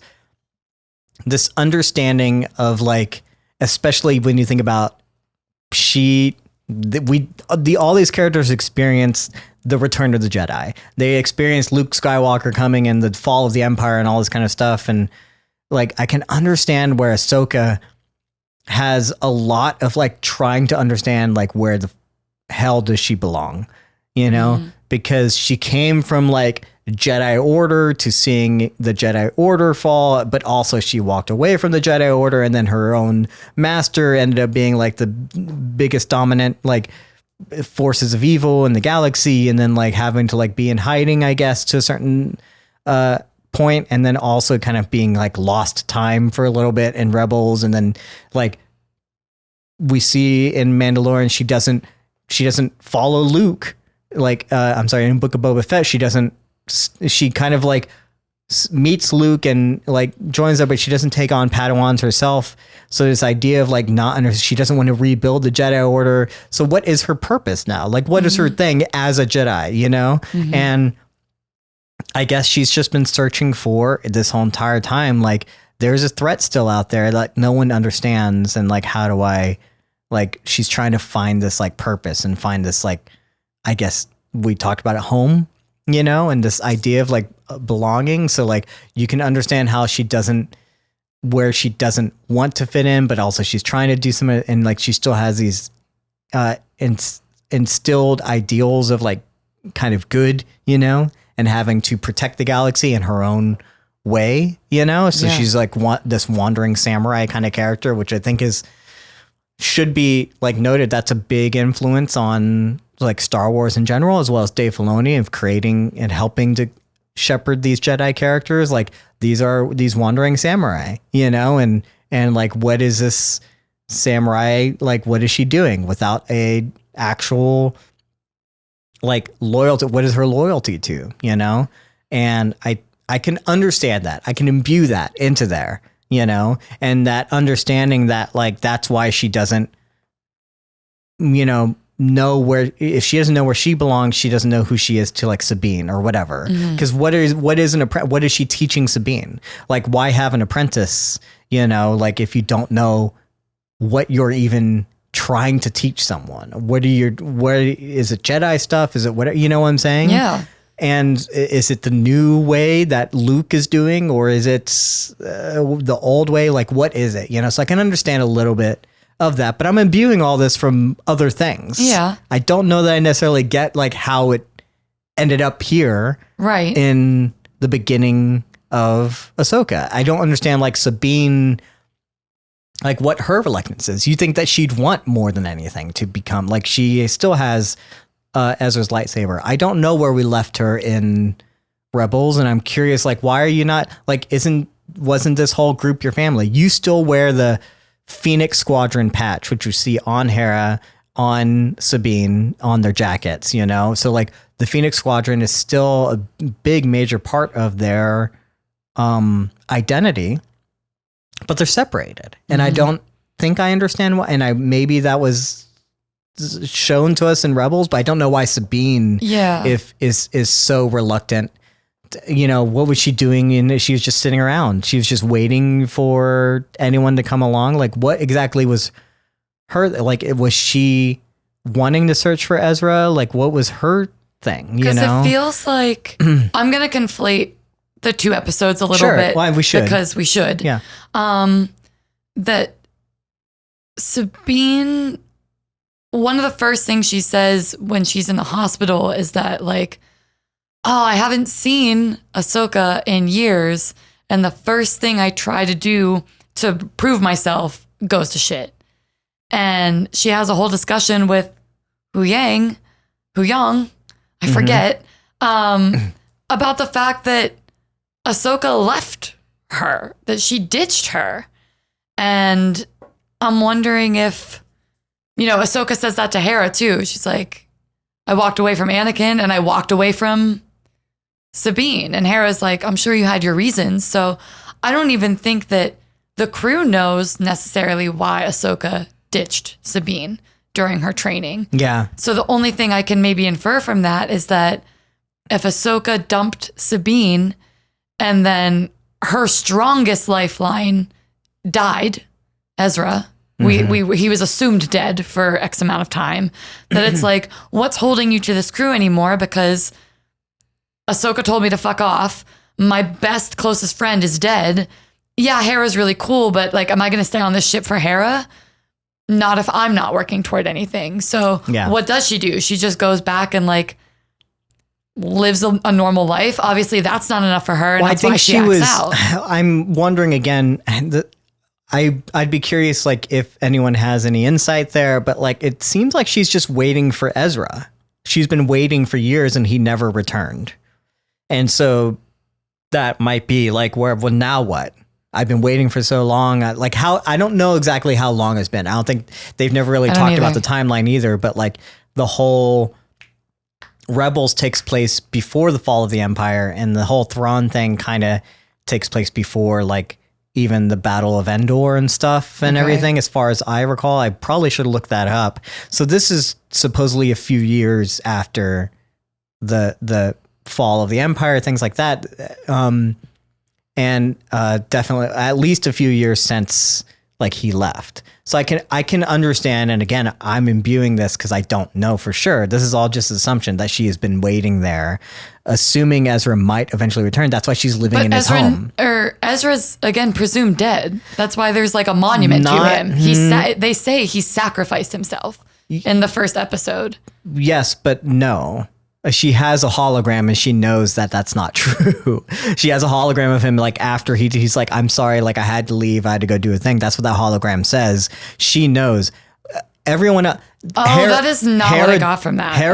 Hera does presume that Thrawn is dead. So no, everyone assumes Thrawn is for some reason dead. But also, and this is not the assumption that we got at the end of Rebels. Everyone knew that, like, they left. They were gone. They were transported across the galaxy by the Purgles, by Ezra, a long time ago, and then they just kind of disappeared. We presume dead is just because they haven't heard from them. They don't know what's going on. I don't know where Hera gets the idea that Thrawn is presumed dead. He was defeated by being transported. Got it. And so I don't know that anyone actually believes that Ezra is dead, but they don't know what happened to him. So they maybe have to assume that he might have died afterwards. But like he has sent communications apparently to Sabine saying, like, I had to do what I had to do. I'm sorry, basically, you know, but the Force will be with you and whatever. And he hasn't been able to come back. So I'm assuming that she was always there waiting for him, assuming that he might come back. That's why she's in his home, but he just never did. And it's been a long time, you know? So I don't know. Interesting. Again, this is things that, like, where we don't have this context, and because Star Wars, they don't fill in the gaps here, and we don't actually know. All we can do is speculate that, you know, that we miss a little bit from not having seen Rebels, things like that. You know? For timeline, because I was looking to see when all this happens, it says that Ezra and Thrawn were thrown into unknown parts of the galaxy, so nobody's heard from them. And then more than 4 years later, when the rebels are celebrating the victory over the Empire after the second Death Star is destroyed, Ahsoka and Sabine were about to go on a quest to look for him. So that's also very interesting. That might be fudged. And that might be, like, also like assumption and hypothesis or whatever, like theory, because what we do have is the fact that, like, the show ends with this, like, epilogue that we never understood the time frame of, with Sabine in front of the mural, and then Ahsoka showing up in white robes, and they're kind of like re-seeing each other, and it's clearly been a long time. And I think that maybe it's been said, maybe someone placed it in the timeline as something. We get essentially that exact same scene by the end of episode 2. Yeah. So this is what you're saying has happened to them going on their journey is what we're seeing at the end of episode 2. As far as what we know, because that was shown at the ending of Rebels, but we never understood where it took place in time. Cool. And now we're basically, like, kind of catching up to that moment. But it is slightly different because it is her in gray robes, and we don't know if that's supposed to be the same thing or, like, whatever. But it is basically the similar haircut, similar vibe, basically the same shot for shot of, like, what happened at the end of Rebels. And that is, like, where we are at now. So this is them actually, going after Ezra. Perfect. Okay. Cool. And also to save the galaxy, as Ahsoka wants everyone, because she still has this, like, idea of, like, no, we're here to. Well, it's not just about Ezra, you know. It's about Thrawn, and it's about saving the galaxy. So now we're all kind of caught up. That's kind of what it is. But all I'll say is, like, we've had holograph recording of Ezra. As far as I can tell, takes place after they've disappeared. Oh my God. I don't know how he got the hologram to her. I don't know where it takes place, what came along. No, that's really smart. I hope that is truth because that explains again why she's essentially been in holding. Or I'm sorry, it also technically could have been recorded before he did it, and then he did the thing and then like left her the message. I don't know where if that was established in Rebels, if this communication device was already there. That's kind of what I thought was happening. But I might be mistaken. I assumed whenever he's mentioned what happened, he mentioned him taking Thrawn and having to defeat Thrawn. That this communication was taken after. Yeah. But I guess in essence, it could have been done. It was in foresight. It could have been done. Yeah, he could have done it right before he did it. Probably, but in essence, like she's still been waiting for him, whatever. But like so it's she almost never like she didn't give up hope that he was alive. Well, no one, I don't think anyone ever gave up hope. I mean, especially like Ahsoka never once believed that Thrawn was dead. Right. So that's also important. If she believes this, then she also believes Ezra is alive. Yeah. We've never been told. Then they never knew what happened to them. That's the whole point there, right? Like if someone believed they were dead, that without any proof, then that's what Ahsoka is essentially like fighting against. It's like, we don't know what's out there. We need to figure it out because someone out there believes they're alive. We need to get her. That person being Morgan. Quick side note, because we and then move on, right? Yeah, sure. Speaking of that hologram, speaking of Ezra, really curious to see where this actor is going to take it. And when we see him in live action, this has been a thing where this is going to be an interesting thing to talk about. So what's really, really funny is like, I always felt that like, oh man, it would be really cool if like I could be part of the Star Wars universe. So it's like when they eventually bring Ezra back, it'd be cool to like play that character, right? Because I always felt like, oh, there's like a similar look and feeling to it. I can say for a fact that that's true. There's a chance that I could have played Ezra, if only because the actor who is playing Ezra right now, we haven't gotten to see him, is an actor that I have a very, very small connection to because he's from Austin. And at first I was like, man, I recognize this guy's name. And then I looked him up and I was like, I recognize that headshot. And it's because me and him would often get in the same casting calls within Austin. Oh. We would get the same casting calls because we were very similar look, very similar I guess style or whatever, and often you go in for the people with the people that look basically exactly like you. And it's terrifying. So I was like, oh, of course that's why I recognize him. At first I wasn't sure, and I looked him up on Instagram, and like all my like Austin friends follow him, so they've worked with him obviously. So like clearly I was like, oh, it is the same guy. I remember this headshot specifically, and so it's kind of validating. It's cool that it's a guy from Austin. I love that. Me and him have never actually met. I don't know if he would never remember me. It's funny how like I would even remember him. We never got to work on projects together or whatever, but you still have that connection with those people, right? You still have that like, I was like, I know me and you are basically like, we're competing against each other. And granted, he was still going and doing the acting thing. I should have submitted as much. Maybe I would have had the opportunities that like he's getting now. I think it's amazing that he does. It sucks that I don't get to play it, but also like it's like, oh, if I had been as on top of it as he clearly has been, maybe we would have been competing for the same like roles in this sense. And really cool that he gets to do that. So I love that. Hell yeah. You get to like see like a little bit of like, oh, like I remember when we were doing student films and like seeing him in the same casting calls in the same rooms and like his headshot, even if we were never in the same waiting room together, like I was like, he clearly was called in, right? Like I was here, he was here, right? So super hilarious to have that like little bit of connection there, so I'm curious. I'm curious to see what he does with this character and if we're going to see more of him and stuff like that. And I can't wait to see that hopefully that role get bigger for him. I'm going to say something very controversial. Yeah. I don't give a fuck about Ezra. Yeah, probably not. You shouldn't. You shouldn't at this point. I don't give a fuck about Ezra. Also, I'm going to be very disappointed if a show called Ahsoka that focused on Sabine ends up being a vehicle for Ezra. Ezra, I'm sure you're great. I don't think it will. It better not. I don't.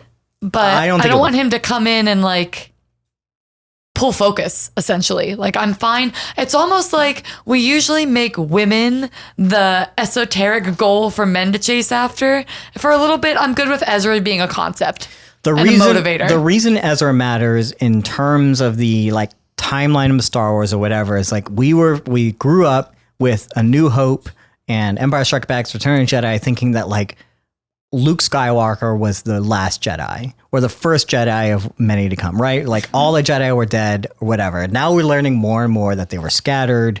Obi-Wan obviously was still out there. There are other Jedi probably helping and doing things, but they really couldn't exist. When Rebels came along, you were basically telling a story as like, oh wait, there's this character, this Luke Skywalker type character who got trained in the Force and then like got strong in the Force and didn't like had interactions with Yoda, had interactions with other characters, but then like we had to plot write him out of the story by disappearing him across the galaxy so that he wouldn't interact with and kind of have any chance of him like ever being a part of the like Luke Skywalker story. The same thing with Ahsoka. Like, what was she doing this entire time? You know what I'm saying? Yeah. Especially like having like a whole connection with Darth Vader himself, right? Like, how do you introduce these characters that like have like are so strong in the Force or whatever? And that's why he like matters. It's like, what was he doing? We wrote him out of the story, and now he has to like, if he was around,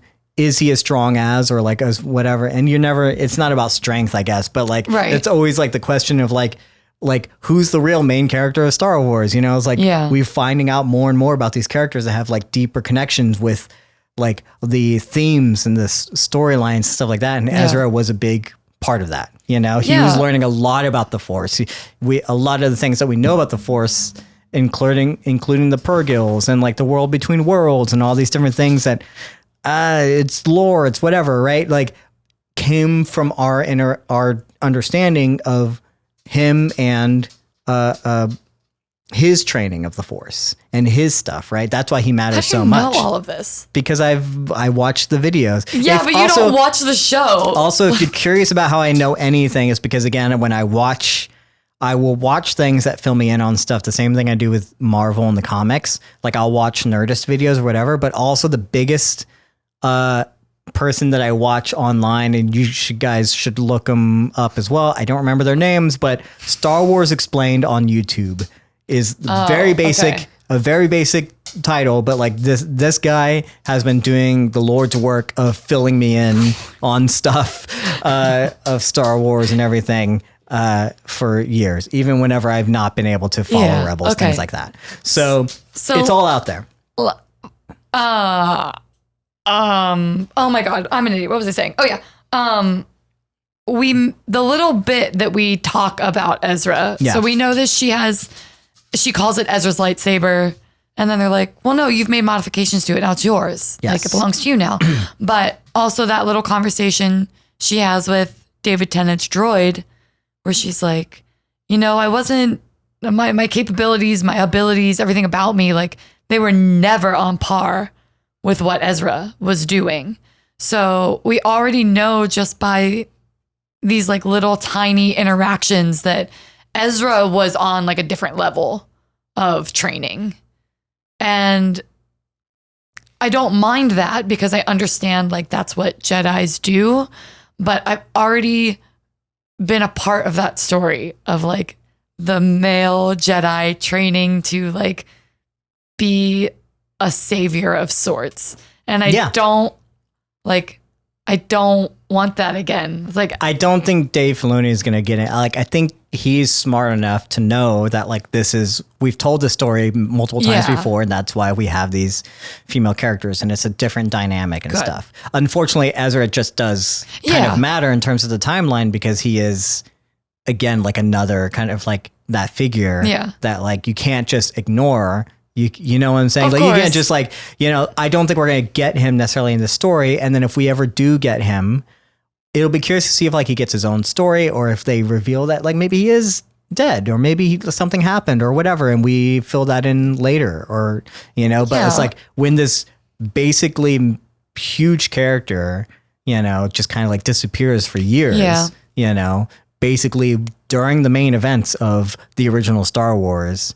And he is if we believe that the Force is big and important and what matters, like we need more good characters like this. We need more characters that understand the Force, and we don't just need Ahsoka or Luke Skywalker. We need other people to kind of carry on this kind of legacy, and especially when there's so many dark side wheels. Like then he is an important part of that story, and it'd be nice to know like what's happened to him. You know, like I'm curious to meet him. Yeah, but my fear of like male characters coming in and then dominating a space. Yeah. It's like I'm already so interested in these 4 women that I hope that the interesting and the excellence of that story doesn't overshadow, again, a story that's called Ahsoka. So I think it's more a fear of like maybe lesser writers and directors could take this in a stereotypical way where, you know, the man kind of comes in. And so right now I'm like, Ezra, where are you at? But also I don't need to meet you at the moment, but I'm interested. And also Disney, if Amon doesn't work out, sorry, Amon, but I'm around. Let's slide into our DMs, codependentcontent@gmail.com. Shoot us an email. We'll read it on the podcast. No, so I was reading vaguely about the timelines and stuff, that something that happened right before Ezra's sacrifice essentially was that he was invited to join the dark side, like Palpatine or something, and that he denied joining the dark side. He's had multiple tests. I think Force wielders just kind of like have that. Yeah, it would be interesting. The temptation to the dark side is strong. It would be interesting to see what that dichotomy is if they were shot like across galaxies, him and this figurehead of the other side, essentially. Like, how has that influenced him? And I'm wondering if perhaps it's maybe not going to be the happy reunion that we all expect when Sabine hopefully if Sabine finds him again, that she might not be returning to Ezra as she knew him, but like, what if he's been swayed to the dark side? What if he's left the Force? What if like, I feel like there's so many interesting things that could happen in addition to maybe him still being like a good Jedi fighting for the light side. Yeah. So that's just I don't know. It could be an interesting thing that we find out about Ezra. Like Anakin left the light side and now maybe he followed. No, sure. Yeah. And I'm also, well, speaking of the dark side, let's talk a little bit about Baylan and Shin, right? Because what I love about their representation here is like, they're not just Sith. It's not like a Sith Lord and, you know, and there's not the same kind of idea. They're also not seemingly like Empire fanatics, right? You know, or whatever, right? Wherever they came from and whatever their deal was, I don't know, but they're so interesting to me, especially Baylan. Whatever their motivations are, feel differently from a normal dark side, or even I don't even know if I want to call them like dark side. They just have morals, or different morals than a Jedi. Now, what is very clear, and I think from the teasers and things like that, is, and especially what's outlined in the episode, is that Baylan is a former Jedi, a student of the Jedi. He has built his lightsaber in the Jedi Temple, and he had probably a master, and that's someone that he followed, a Jedi master, and he was there probably during Order 66 and all that kind of stuff, you know? So he has been gone for a while, and whatever his problems with or his interaction, he might not have necessarily disagreed with the Jedi in the same way that like Sith people disagree with it, right? He might just be just a person who like just doesn't care about necessarily the Jedi. Now, I don't know what his disagreement is, but it just doesn't matter to him, right? But there's clear villain aspects to these characters. Like, we get it, right? When they're first introduced, they're not really, you know, saying like they're breaking someone out that's clearly a bad guy, you know. But I find it interesting when he says to the commander of that ship, he's like, "You're right, we are no Jedi." It wasn't necessarily confirmation. It's like, we are Sith. it was just like, we're not a Jedi. We don't follow it. And he's clearly just a hired mercenary. Yeah. He's killing people that he has to kill. He's there, and like he sends he still follows the ideal of like the apprentice relationship, but he's not necessarily just doing it for like evil sake or whatever. He's doing it for money, for payment. Yeah. He's wanting a new life, clearly. Like when Shin is like, well, what does this mean if Thrawn comes back? And he's like, well, it's like a new beginning. And that is his way of like showing us that like he just doesn't want to be part of whatever this political stuff that's going on. I think he's kind of like over it. There's something about the Force that compels him, and something about like his own ideals that kind of compel him. He is essentially like a gray kind of being, which is what we've always assumed Ahsoka was. Yeah, I was just going to say that, is that Ahsoka also walked away from the Jedi, technically. So why do we have this institution, I'll call it for lack of a better word, that tries to take these Force wielders and encourage them to like travel along a certain path, yet we have so many people turning and straying from that path. Like, what's not working? Also, did something happen? I don't know how old Ahsoka is, but like... Well, Order 66 happened, Shannon. I don't know if I need to... Well, no, okay, that's not what I mean. But like, I don't know. I just feel like things... I love a dichotomy of a good person and a bad person, but it's so much more interesting when a person is neither, because what motivates them, what drives them. And I think that's why Ahsoka seems so like fluid right now, is because she doesn't really have anything that drives you. If your morals aren't what drive you, what does? And for Ahsoka, I think eventually that will be like family and home and Sabine and the crew's loyalty. And for Baylan and his apprentice, like, is it power? Is it freedom to engage the way you want to? Yeah, it doesn't even seem like there's this strive for power either. You know, whatever he's doing, it's like he's doing it because he was hired to. Is he hired by Morgan? Yes. I feel like Morgan wants some sort of power. Oh, Morgan wants whatever. The 100%. Empire, she's evil. She wants the Empire back. She wants Thrawn back. Like, and Thrawn, she gives me... Thrawn ultimately wants power. I don't know what, like, exactly. Thrawn's an interesting character. Hopefully we'll get to know more him and, like, understanding there. But, like, it seems like these are... Yes, there's an Inquisitor that's also part of this Force Wheeler dark side group. So there's 3 of them, you know, and the Inquisitors are definitely, like, fallen Jedi who have taken it upon themselves to kill remaining Jedi, you know, and they essentially like follow on the dark side of the Force spectrum. And you say with the moralities of Baylan, like, yeah, he probably, like, if he's willing to dispatch of a bunch of different people to get to where he wants to be, like, then yeah, there's like a darker morality to him than you would say of a normal Jedi, you know?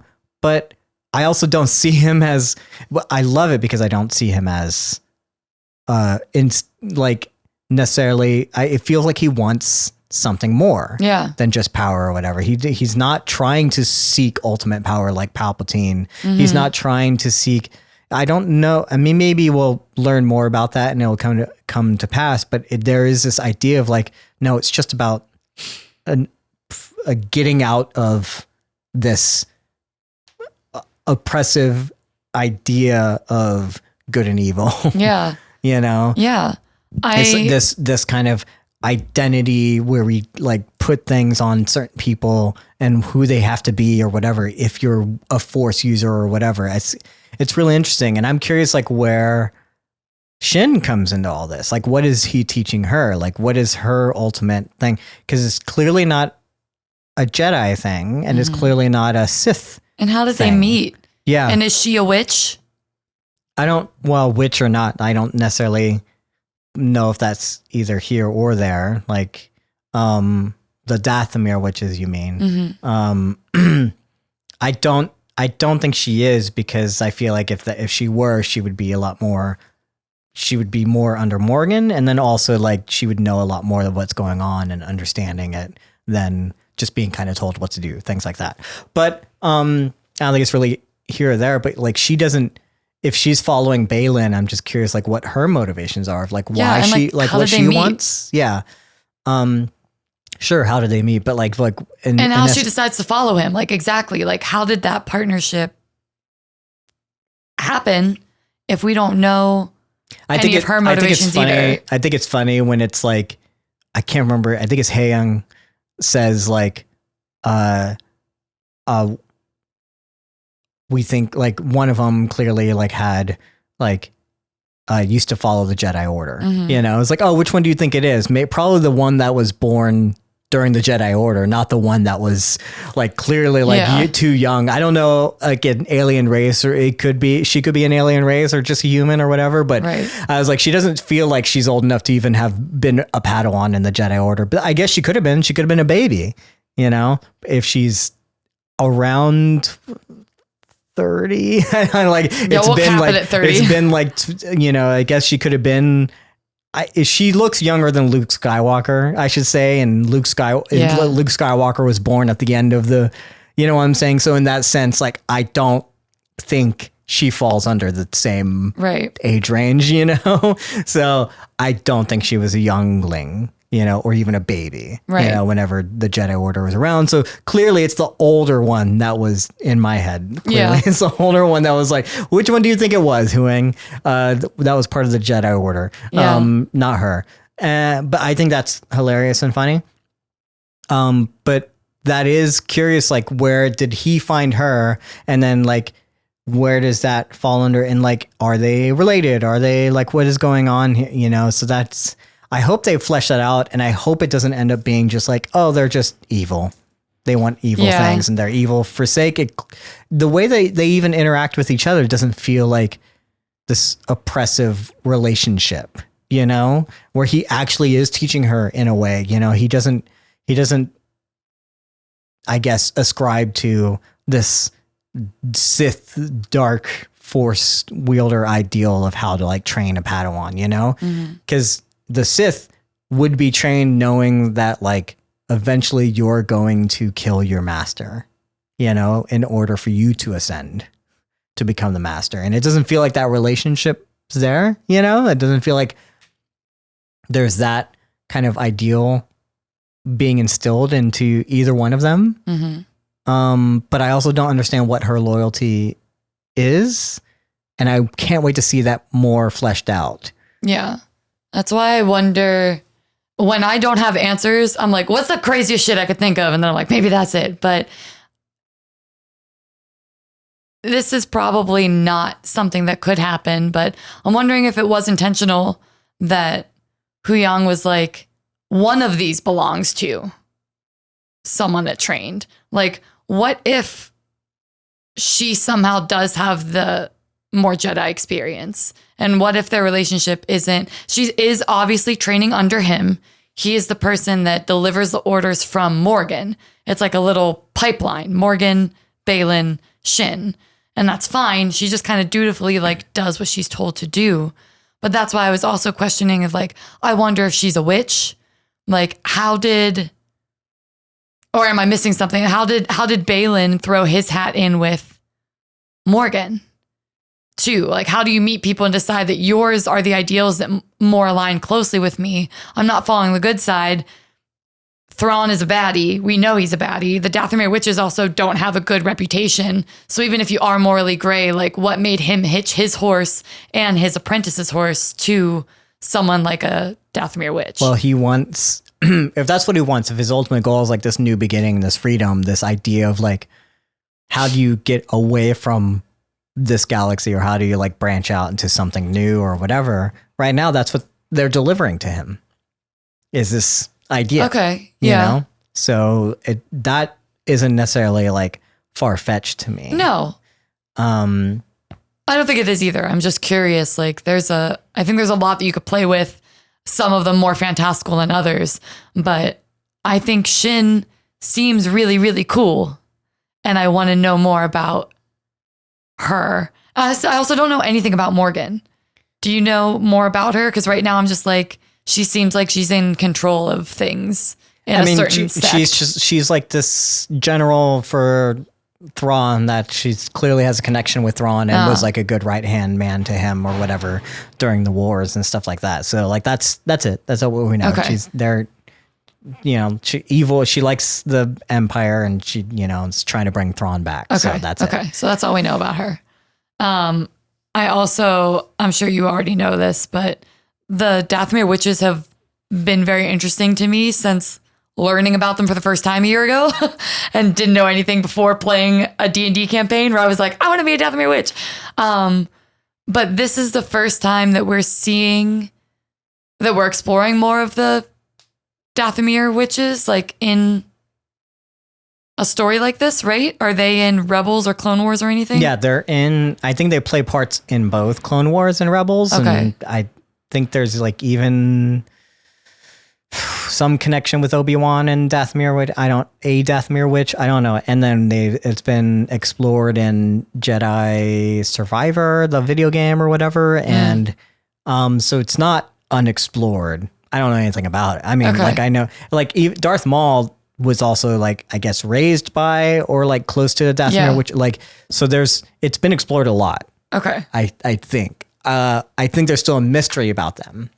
And it seems like we are expanding on that mystery, and as well as like with Morgan's connection to the Dathomir, which is like we're showing a little bit more and more like how much we just don't know about them. Okay. Right. And so for our introduction in live action, if we never heard about Dathomir, which is like they clearly have like magical powers. They are witch-like. Yeah. But it's not necessarily like the Force. And it's like, where does that come from? And this is when we get to them opening up this map and like finally showing it in this ruined kind of thing that was never built by anyone. It's like too old. And she says like it's built by an ancient people, not from here, this galaxy. Right. And so we might assume that's a Dathomir witches if she has the power to kind of reveal this map in this kind of ruins, then the Dathomir witches or whatever their ancestors were built this place is what we're led to kind of believe.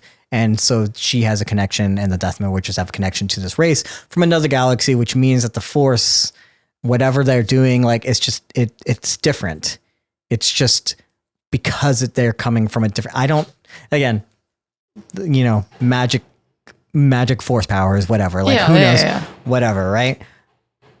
But the most curious thing about all of this, and especially in how it plays out into the expanding Star Wars now universe for real, is because we always assumed that Ezra and Thrawn probably disappeared to another part of the galaxy. And we've only ever told Star Wars stories as a galaxy far, far away, right? A long time ago. We have maps of this galaxy. We have unknown regions of this galaxy. We have different things we know about in this galaxy. I think this is the first time in any Star Wars canon, universe, legends, whatever it is, that we have ever established other galaxies. This is, and especially being able to possibly travel to other galaxies, like this has implications for the rest for all of Star Wars. I'm like, oh, now we have the fact that maybe other beings have come from other galaxies to this guy. Like this is, and how did they do that? And do the Purgils clearly have like some connection to it, right? The whale-like creatures, because they're around that galaxy, assuming that that's how they also know that this is where they brought Thrawn and Ezra. And that's very interesting. That's going to have the galaxy is already huge, and now we're completely expanding into a whole different territory. Yeah. Right. And I'm totally curious about that. I'm curious about like this device, this ring of Scion or whatever that they're building with hyperdrive cores from super star destroyers, which are these huge ships, and they have to have like multiple of these hyperdrive cores just to get them to possibly this other galaxy. I'm curious like how that's going to work. It looks a lot like the device that Obi-Wan used to travel just in this galaxy in the prequels that he like attached to this A-wing to. His A-wing prototype, I should say, or proto A-wing, whatever.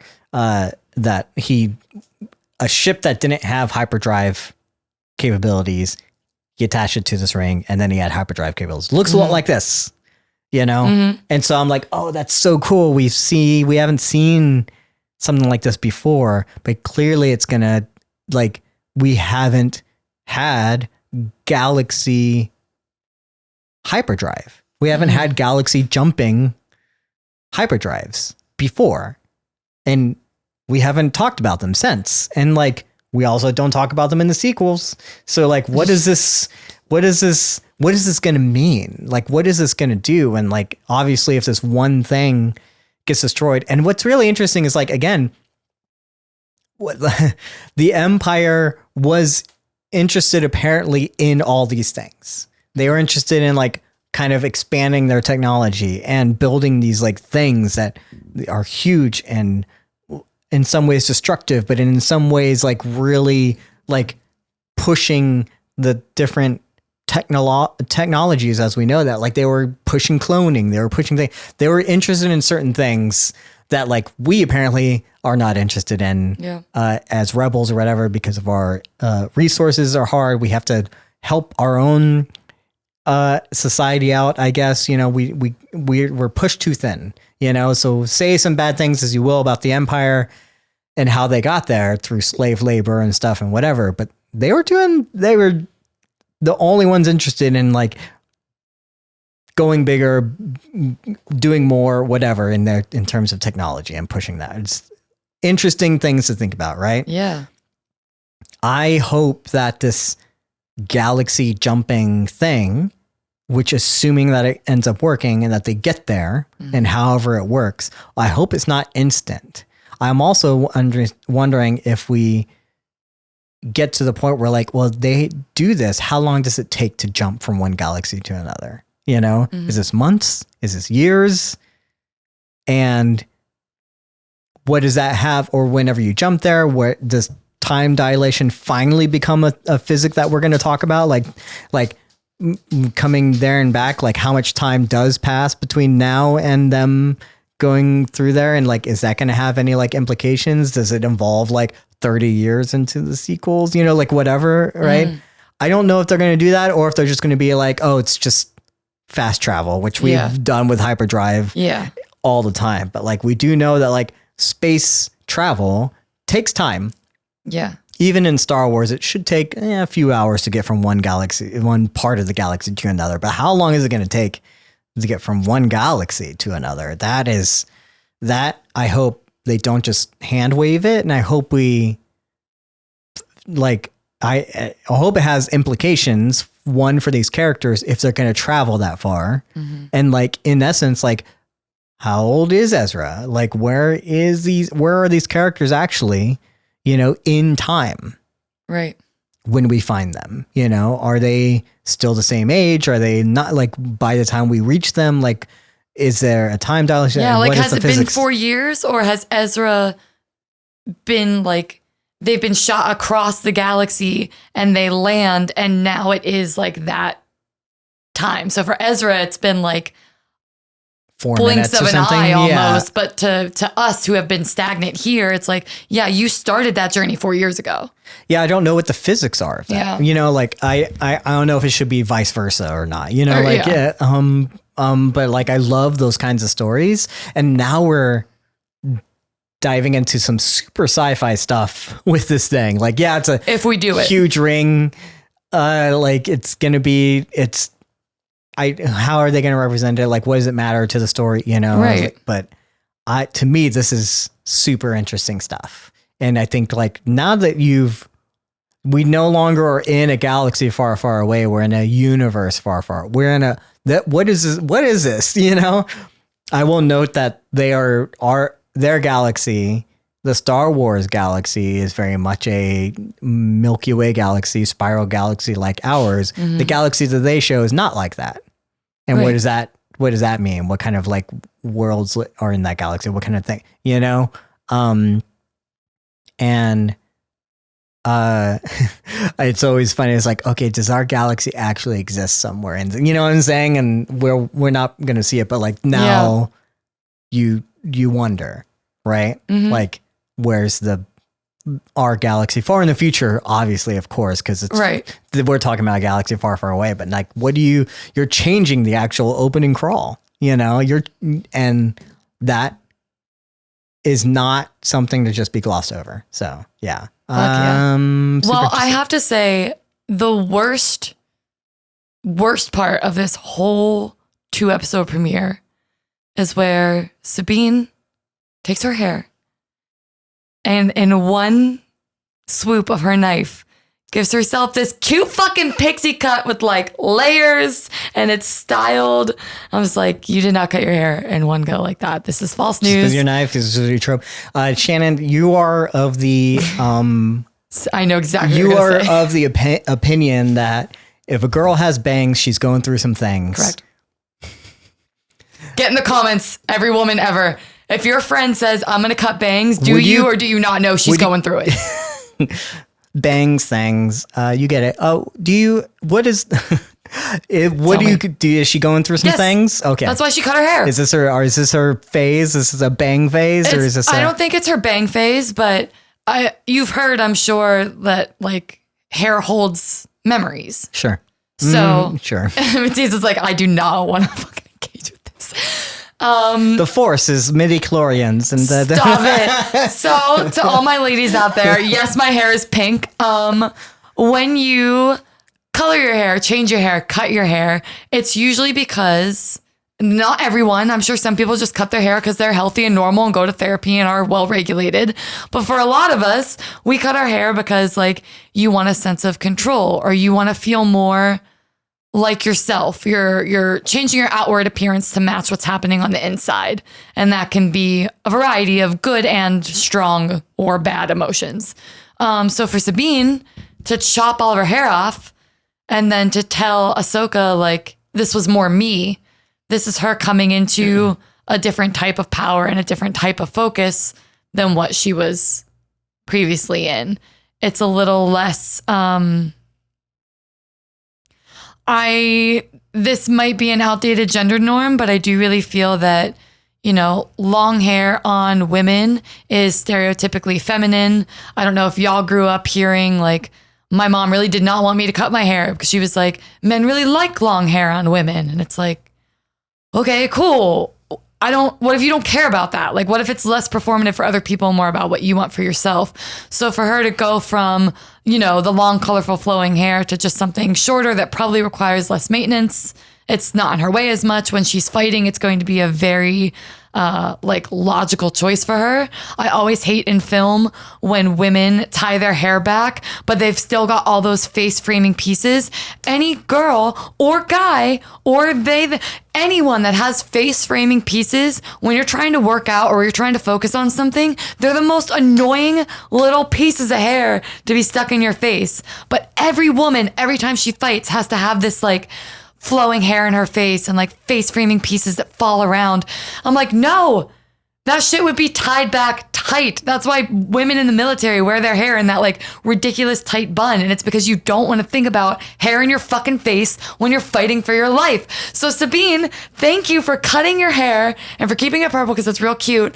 But it's because like, if you're going to be a fighter, if you have that fighter mentality, that's so practical.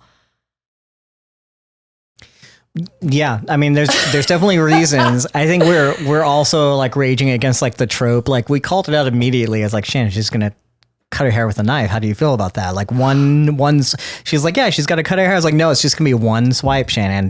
Do you think it's gonna be good or not? What do you think it's gonna look like? And we don't see her probably Fix there it. having to like shape it. Shit. You know, we need to do a test and see if this will actually work. That's the funny thing. But like, it makes a little bit of sense for Sabine. Like, she's a Mandalorian. She has a whole helmet, and that hair is not going to fit in it. And also, like, there's this idea, she says, like, is a little bit more me. It's because that's what we know Sabine as, with this kind of short haircut kind of thing. I think is from the Rebels thing. Okay, you know? It's fine. like, I mean, that's what her hair looks more like, I think, in the mural, you know, that you see is where the thing is. So, like, that's what we know of Sabine. Oh, so she grew it out. Yes. And then cut it again. Oh, okay. Very cool. But yeah, there's just the one swoop. I was like, No, it's definitely not happening that way with that knife, and assuming that. At best, it's a lopsided bob, and you got to go in, you got to shape that shit. But yeah, that was the only time during the show that I was like, that's not fucking realistic. I don't like that at all. Yeah, I'm curious. But you are a big fan of it, I'm assuming, of the new haircut and the new look and you know, what it means, or do you feel like I'm curious. Okay, here's what I'm going to say. So there's a big discussion about whether or not do you think that Ahsoka planned on this? Because even I made a little bit of confusion about what the other characters think is going on here, right? Ahsoka shows up and she doesn't want to like use Sabine, but she's going to meet with Sabine anyway, and she's going to do it. And then she's like, has this mysterious, like, I'm not giving you all the information kind of thing, but also like, I just need your help, you know? And then when she goes back to take a call, like, or like to hear what Huang whatever has to say, like, he's like, it sounds like you're not going to be alone on your journey anymore. And she's like, well, we still have yet to see about that. So I'm like, okay, so you planned on Sabine coming with you after this. You want Sabine to stick around, but then you go and you tell Hera, like, she's not ready. And it's like, well, how do you know she's not ready? Like, what does that mean? It's like, oh, you just know, you know? And then Sabine cuts her hair and she shows up and she's like, well, I am ready, you know? So what did she want? What did she know was going to happen? And like, what part like, do you have any thought? Was this told well? Do you think she's finally ready because she cut her hair? Did this transformation overall work for you? And I'm curious, like, where you thought it was going in the first place. It went exactly where I thought it was going to go as a viewer. Obviously, we gotta get our characters together. The girl goes through a metamorphosis to prove that she's like ready to tackle this new thing. Yeah. I talk about hair as a shortcut to women's mental state constantly in media, and in real life. But I think if I put all of that aside and I put myself either into Sabine's point of view, or I'll put myself into Ahsoka's point of view. Of course, I think she knows this is what's going to happen because she is not stupid. Do I think she has actively decided that she's going to follow these steps so that this thing happens? Maybe not consciously, but I think subconsciously, of course, that connection is there. You know what Sabine's capable of. The way she speaks about Sabine, like the first person she goes to is Hera, and she almost pretends like it's Hera's idea. Hera's like, you know who would help you? Sabine would fucking help you. And she's like, yeah, but she's not going to want to. If you didn't think there was any hope that Sabine was going to help you, you are too smart to have wasted your time coming here. That's the thing. It's like because they never had the conversation. So I'm like, when Sabine says like, I'm ready. And then she's like, okay, why don't you take us away, Padawan? You know, like, when did is this what they wanted the whole time? Yes. Like, what was, like, is that why she showed up there? You know, and like, whenever she was like, oh, I'll get her to, I'll talk about Ezra, and then she'll want to be a part of it, you know? But what she really wanted the whole time was for her Padawan. Yes. Even one of the first things out of the droid's mouth in the first episode is like, that's the job of the Padawan, which you don't have. It's like to what? To like keep the ship in range. Yeah. when the huge explosion goes off. So from just immediately, like that's already put into our heads. That's the first thing we hear when she gets on this ship. The first time we hear her speak to someone else. So yes, I think it was always leading to that. The fact that there's this push and pull of like, will she come with me? No, she won't come with me. But of course you want her to come with you. Otherwise you wouldn't be wasting your time here. Ahsoka is too smart to be ignorant to this situation. And the shorthand too of Sabine choosing the lightsaber to defend herself and to fight for this like star map when apparently she hasn't picked up a lightsaber in years. Like it's there. That pull is there. Of course, this is what they both want. That's why I'm interested to see what happened that drove them apart in the first place. If these two people are still, though they won't admit it, so desperate to like get back to each other. They want to be in each other's lives. They want to be on this mission together. So yeah, I think this was exactly what was supposed to happen. I don't think, again, Ahsoka was like, I'm going to go see Sabine and ask her to be my Padawan. But I think she absolutely knew, like, we care, we belong together. This is the mission that we should be together, and I can reach her this way. So yeah. Yeah, I don't.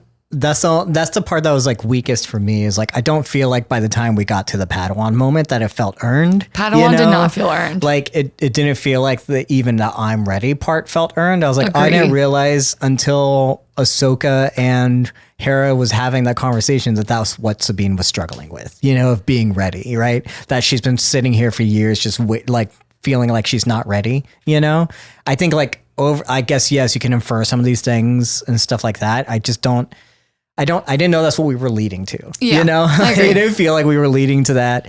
And like it overall like works, I guess, like I get the idea, but then, I guess I just wish it had been set up better that this is ultimately what we were getting, especially when we were seeing the apprentice and the master of Baylan and Shin. We're seeing them more than Ahsoka and Sabine are, and I wish we had seen them like understand that dynamic, and we see it, and we're like, man, this is interesting how this is working, and I'm loving it, and I want to know more about these two. But then like Ahsoka and Sabine, like they're not. I don't necessarily feel the same way, and it'd be interesting if they had understood that this is what they were missing, Yeah. Or we had. If I would have gotten to see them like accept that in themselves, I agree. Because for her to just be like, I'm good. And Ahsoka be like, all right, cool, let's go. It's like, oh, where all that, you're just going to wrap up like 4 years of what you've both been sitting on in like that moment. Yeah. Because again, she cut her hair. Like, I don't know.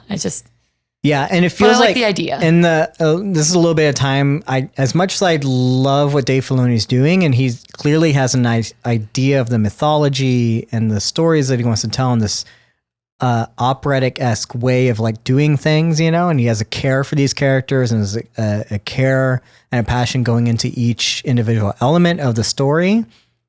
As direction, and I know there's two different directors for both episodes, but there's a little bit of direction that I feel like is falling on like the actor's shoulders and falling on like the other elements to like be there. And I feel like the direction's a little bit weaker in that it's not really understanding how to represent these themes like from scene to scene.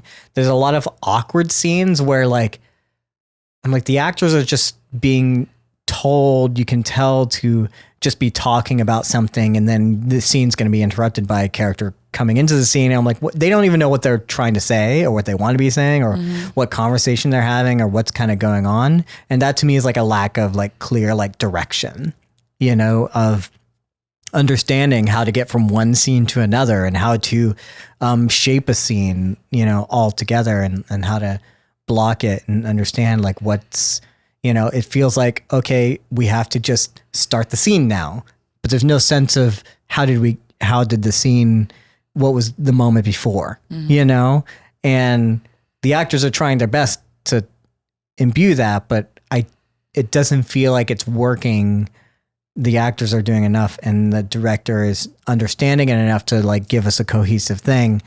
Unfortunately, and I don't know if this goes down to the writing, to then also like to the direction, but like I think there's a little bit of a hardship there where like now this director and now we're writing for live action, unfortunately, than like animation where like they kind of just do exactly what you want them to do when they're animated. You know, it's a little bit easier, you know? So I'm seeing like a little bit of like lack of experience there, unfortunately, in this format that I hopefully doesn't end up being like an overarching thing for the entire series, in the sense of like, if every scene is like, how do we start this scene and how do we get like end it, you know, and how do we transition from one to another? Like if there's no clear like moment before for each scene, that's going to also be like, those little things add up to being about the entire episode and then therefore the entire like series, you know, of like the moment before just ends up being like super, super awkward. And that establishing is like, okay, where we ended up, like I get how you got there, but I don't, you didn't set that up in a great way. And you didn't give us like the middle of like how you got to this point, like wasn't very well thought out. It was very awkward trying to get there. It was very like kind of clunky, you know? And I feel like hopefully like it's not every scene. It's very clearly some scenes over others. Maybe they just weren't interested in it, you know? But to me, it's like, hopefully that clunkiness doesn't end up souring the whole show altogether. So that's my critique there, is like, unfortunately the direction is a little bit weaker on this, and the ideas are big, but how you're representing those ideas is not quite getting there. Right. Yeah.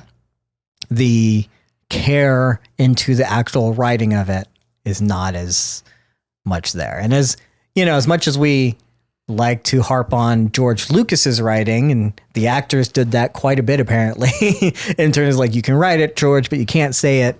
As much as that was there, like there's a whole lot of rewrites from the very first script. There's a whole lot of like looking at, you know, and I hate to feel like that this is, Ahsoka feels like this was the first draft of it, as opposed to like, this should feel like the 7th or 8th or 10th draft. And maybe I'm not speaking as someone who doesn't know, it could be the 20th draft, but it doesn't feel like it. You know what I'm saying? And it feels, and Star Wars should, as we started off this podcast episode of like how lived in it feels and all that kind of stuff. And I think the writing also has to be put through over and over again. It's paces of like, does this work? Does this work? Does this work? How do we reshape it until it feels like lived in, you know, until it feels like these scenes are just transitioning from one another, where it makes sense, you know? Yeah. That's one cohesive story where we don't have a awkward entrance of like, how do we get to this? How do we justify the scene? If the scene is not justified, then don't do it, you know? I just feel like hopefully like that gets better. I don't know if it is. Yeah, I don't know either. It sounds like something that would probably be an overarching thing, especially if you live with the same directors for a while. But when you started saying this, I was like, I think I understand. If anyone doesn't already know, like Mattias is like a writer, director, cinematographer type. So I feel like you put into words things that I often just have like a feeling for. And I'm like, I don't know why, but I just like feel a certain way. And comparatively, I'm thinking of like Andor, like we mentioned also at the beginning of this episode, like that show was just like on a revolver. Like every scene just like it made sense. Like I was saying with the anime and Trigun, like I'm like a leaf on the current on the ride, and there's never any like weirdness or choppiness to it. And I guess now that you're saying it, I'm like, oh yeah, the disconnect from characters that I was feeling when a scene was starting. There was, I hope this doesn't sound terrible, but there was like one beat in the hospital where the only thought I had was like, she auditioned against a bunch of people to get this part. That was the thought that was in my head. Yeah. And I was like, I shouldn't be thinking about that right now. Yep. She's laying in a hospital bed. Like that shouldn't be the thing that I just thought of. Well, the hospital moment specifically to me was like the most awkward. Her trying to get up. She's like, no, but I have to. Yeah. And she's like, no, you stay here and do that. For some reason, that was just so awkward. I don't think it's the actor's fault. I think it's the direction. I think it's like the weird, like, oh no, we need to see you get, like they didn't know how to direct actors to make this feel believable, you know, because we don't know what each person is doing. We don't know what they're supposed to be doing or doing. And like these are acting exercises. These are things you're supposed to be doing for each scene when you go in. It's like, what was your character doing? What is your motivation? What's your thing? Like, it just felt like, okay, now get up and we'll represent it by her pushing you down, like whatever. It's like a physical thing. And someone thought they were clever about doing it, but I was like, it wasn't there. Like it wasn't the direction of the overall scope of the scene. Like didn't make any sense of like why this needs to be here.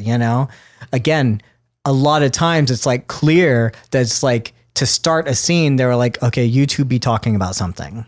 And then she'll come in and then and then the scene will start. Mm-hmm. It's like, no, the scene started like 5 minutes ago. Right. Every writing and every acting study knows this. The scene started like 5 minutes ago. The camera just showed up though. Right. And that's the element that we're missing. Like in Andor, when we introduce the like rest of the crew for their little heist thing, right? Like as soon as you introduce them, there's a sense that these characters were doing something and have goals and purposes and things before the scene starts and then after the scene ends, like where, like, even if it's just this, again, in Meisner, we call it this activity. What was it? Like they feel lived in, right? There feels like a purpose to like what was going on there. We feel like we're interrupting these things, and we're coming in media res for these kind of things. Just in terms of the characters' lives, they feel lived in. Yeah. And in Ahsoka, unfortunately, some of these scenes, they feel like props. They feel like, no, you were set here, and like Westworld, as soon as someone enters the room, that's when the scene starts. But there's no sense of like, how did you get here? Or what were you doing before? Like none of that. It's just like, nope, they just started just now when you entered the room. They're autonomatrons, or whatever that don't do it, have a purpose until you, unless they're in the scene and then you leave and then they like whatever, deactivate. That's it. That's unfortunately how some of these scenes felt, and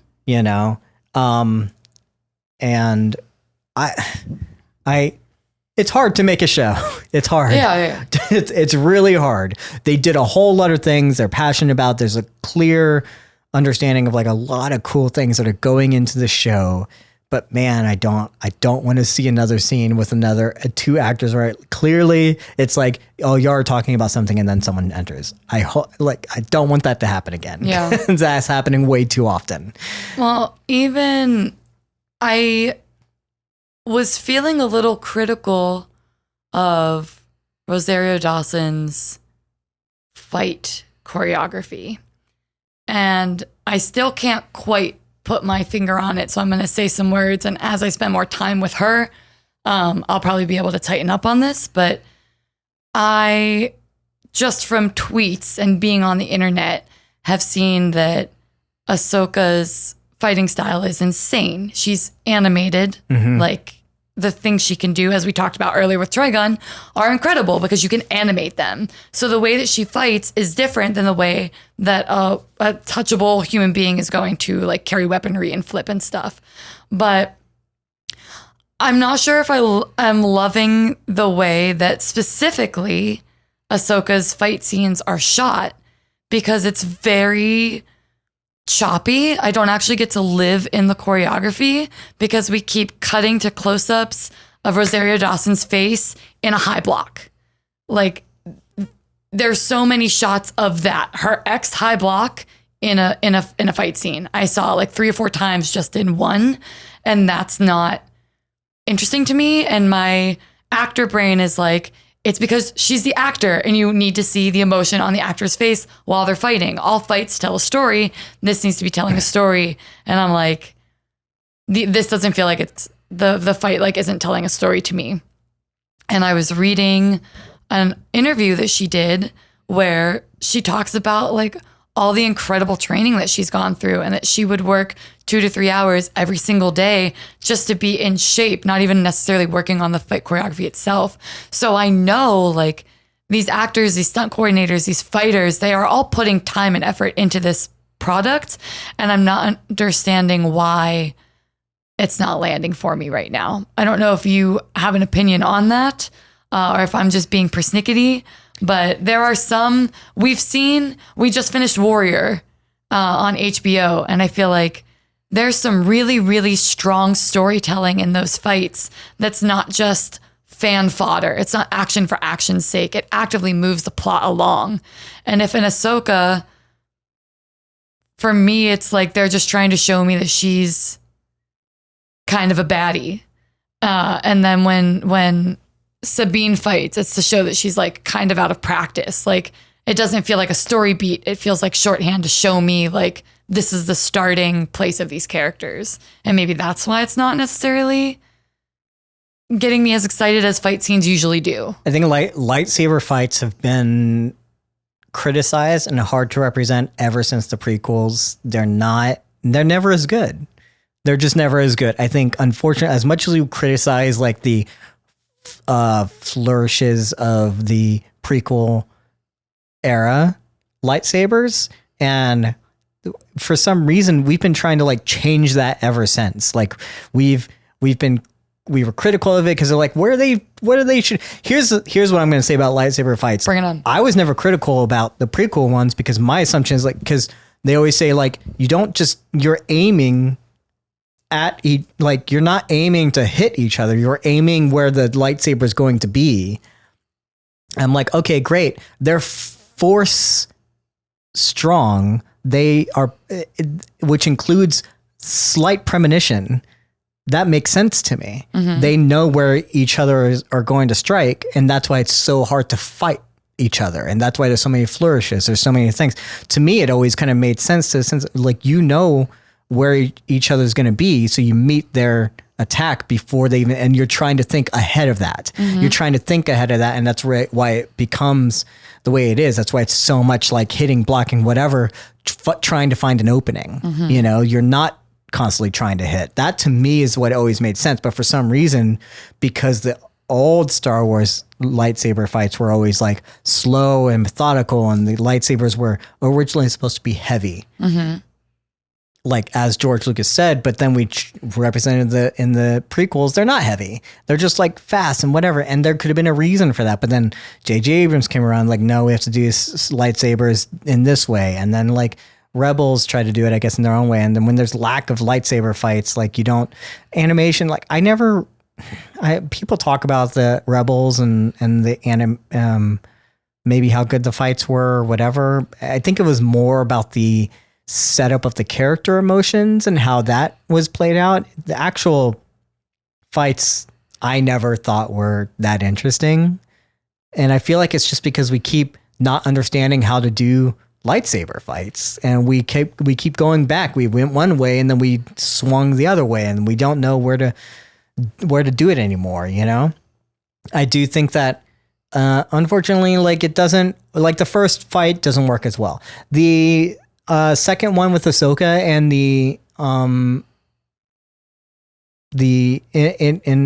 Inquisitor, I liked.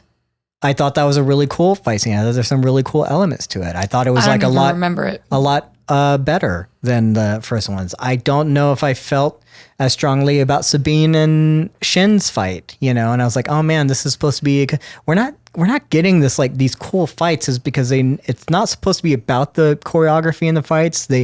People don't want to put as much focus on the choreography. They want to put it on the character emotions in between them. But I was like, man, you can give us cool fight scenes, like it's really hard because you're like, again, there's animation involved, like there's TV budgets, I suppose. This isn't movie budgets where they have unlimited uses of being able to represent the forces. There's a lot of that budget's going into just creating the backgrounds and everything and the scenery that they're just in, and then you're dealing with actors who are not stunt people, which Absolutely. is, and then apparently like a lot of them have to be like, very like robotic in their, in the ones where Rosario is fighting robots, Yeah. Unfortunately, actors just aren't always going to like be able to bring it.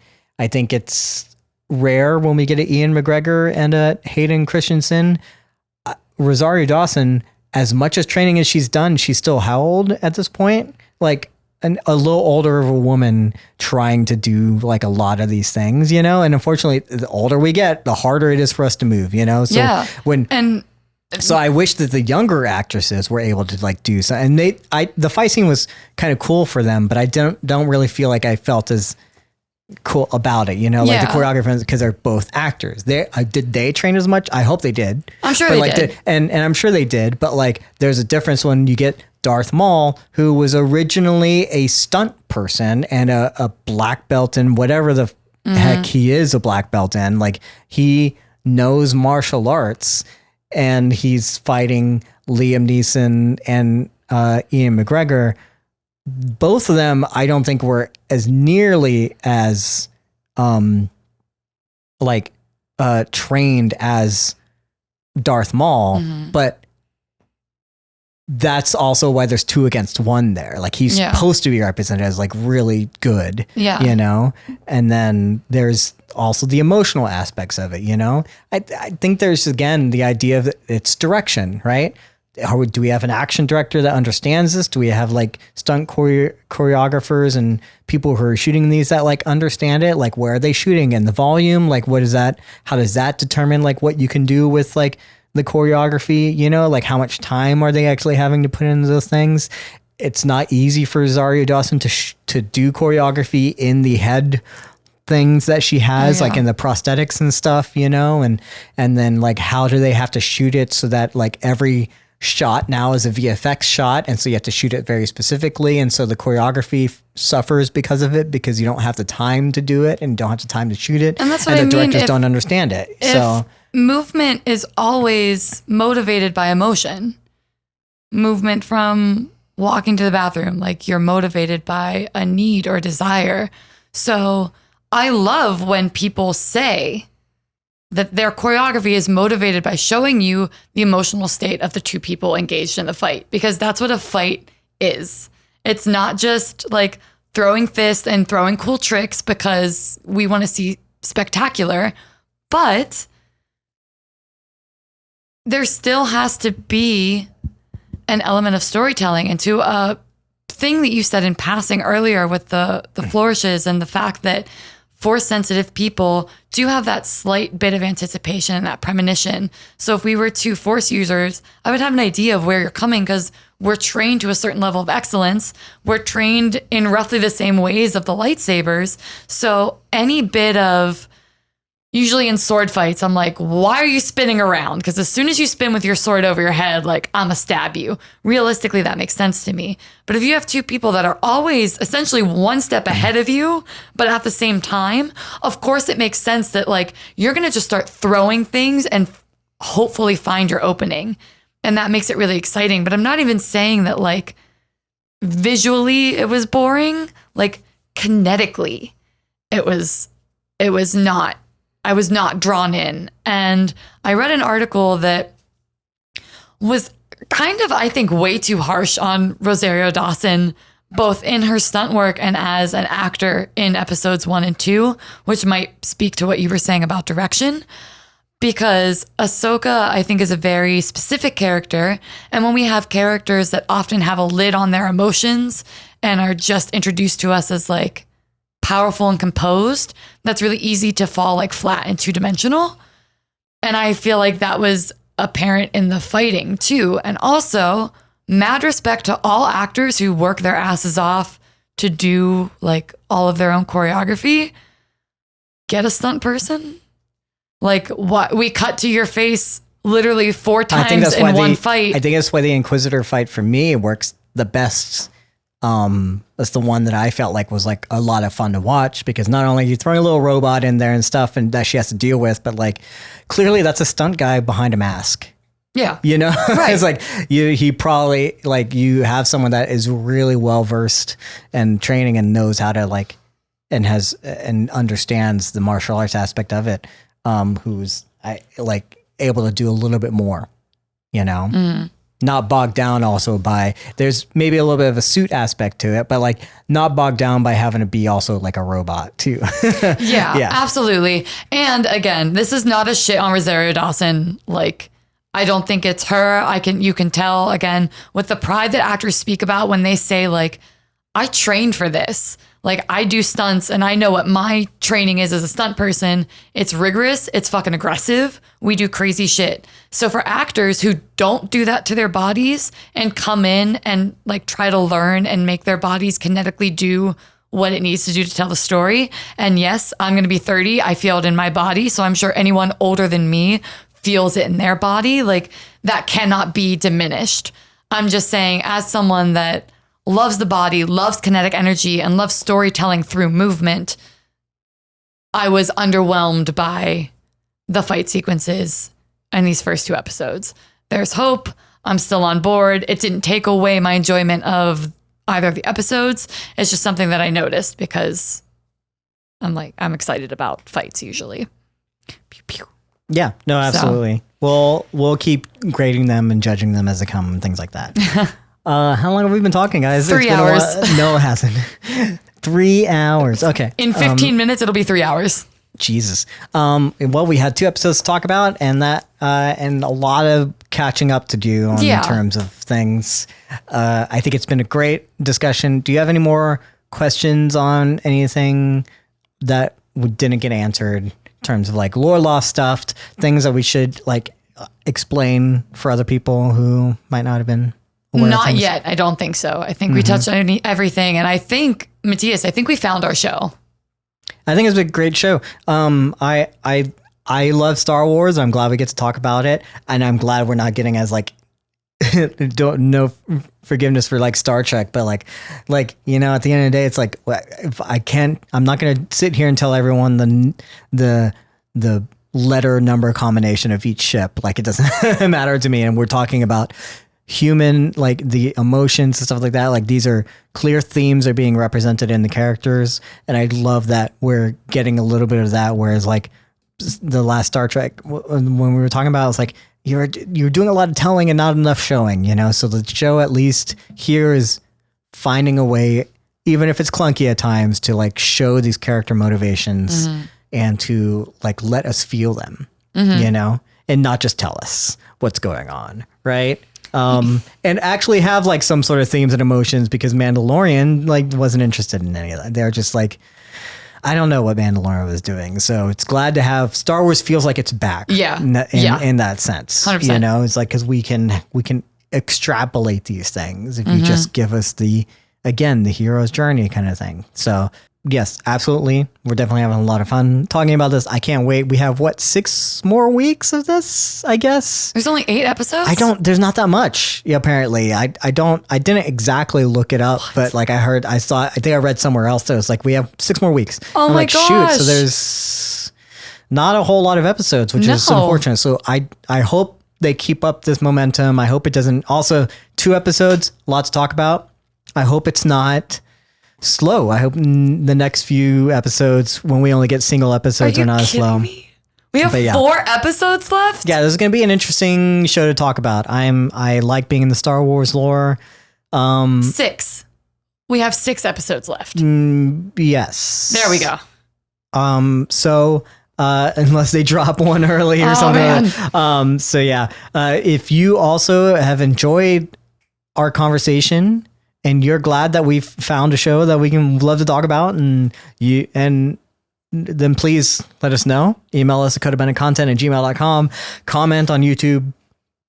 Do a little time code so we know what you're talking about if we missed whatever. And we talked about a lot this episode. But yeah, you can email us. You can also join our Discord, Vulgarian Order, vulgarianorder.com. I think I have it directing too. Just go do the invite. And then you can chat with us there, do whatever, engage with us wherever you find this podcast, things like that. Please let us know what your thoughts, what we missed, what other elements that you really loved or didn't love or whatever, and the things that you want us to hear about us talk about more, because I'm super interested in, like, again, storytelling and world building in general, and that's what this podcast kind of ultimately is about. And then what's going on with us in terms of our themes and our humanity and how we delve into that within the content that we watch. Please let us know what we're missing in terms of those things so that we can definitely address those as we move forward. This has been a long episode. We definitely have some things to do, including eat lunch and whatever. I gotta pee. You can join us every week now at this point, like Wednesday afternoons, if you want to hear us talk about it live, and you can chat with us. And if we're free, if you're not working, obviously it's a work day. We get it, but whatever. But yeah, Shannon, I guess in the meantime, will you join me in a universe far, far away? A long time. Will you time travel? Will you know what I'm saying, next week, but also like not when we, yeah, you get it. You joining me? I'll be there. Great. Glad to see you there. Glad that you're interested, and we hope to see everyone else there. Let's go.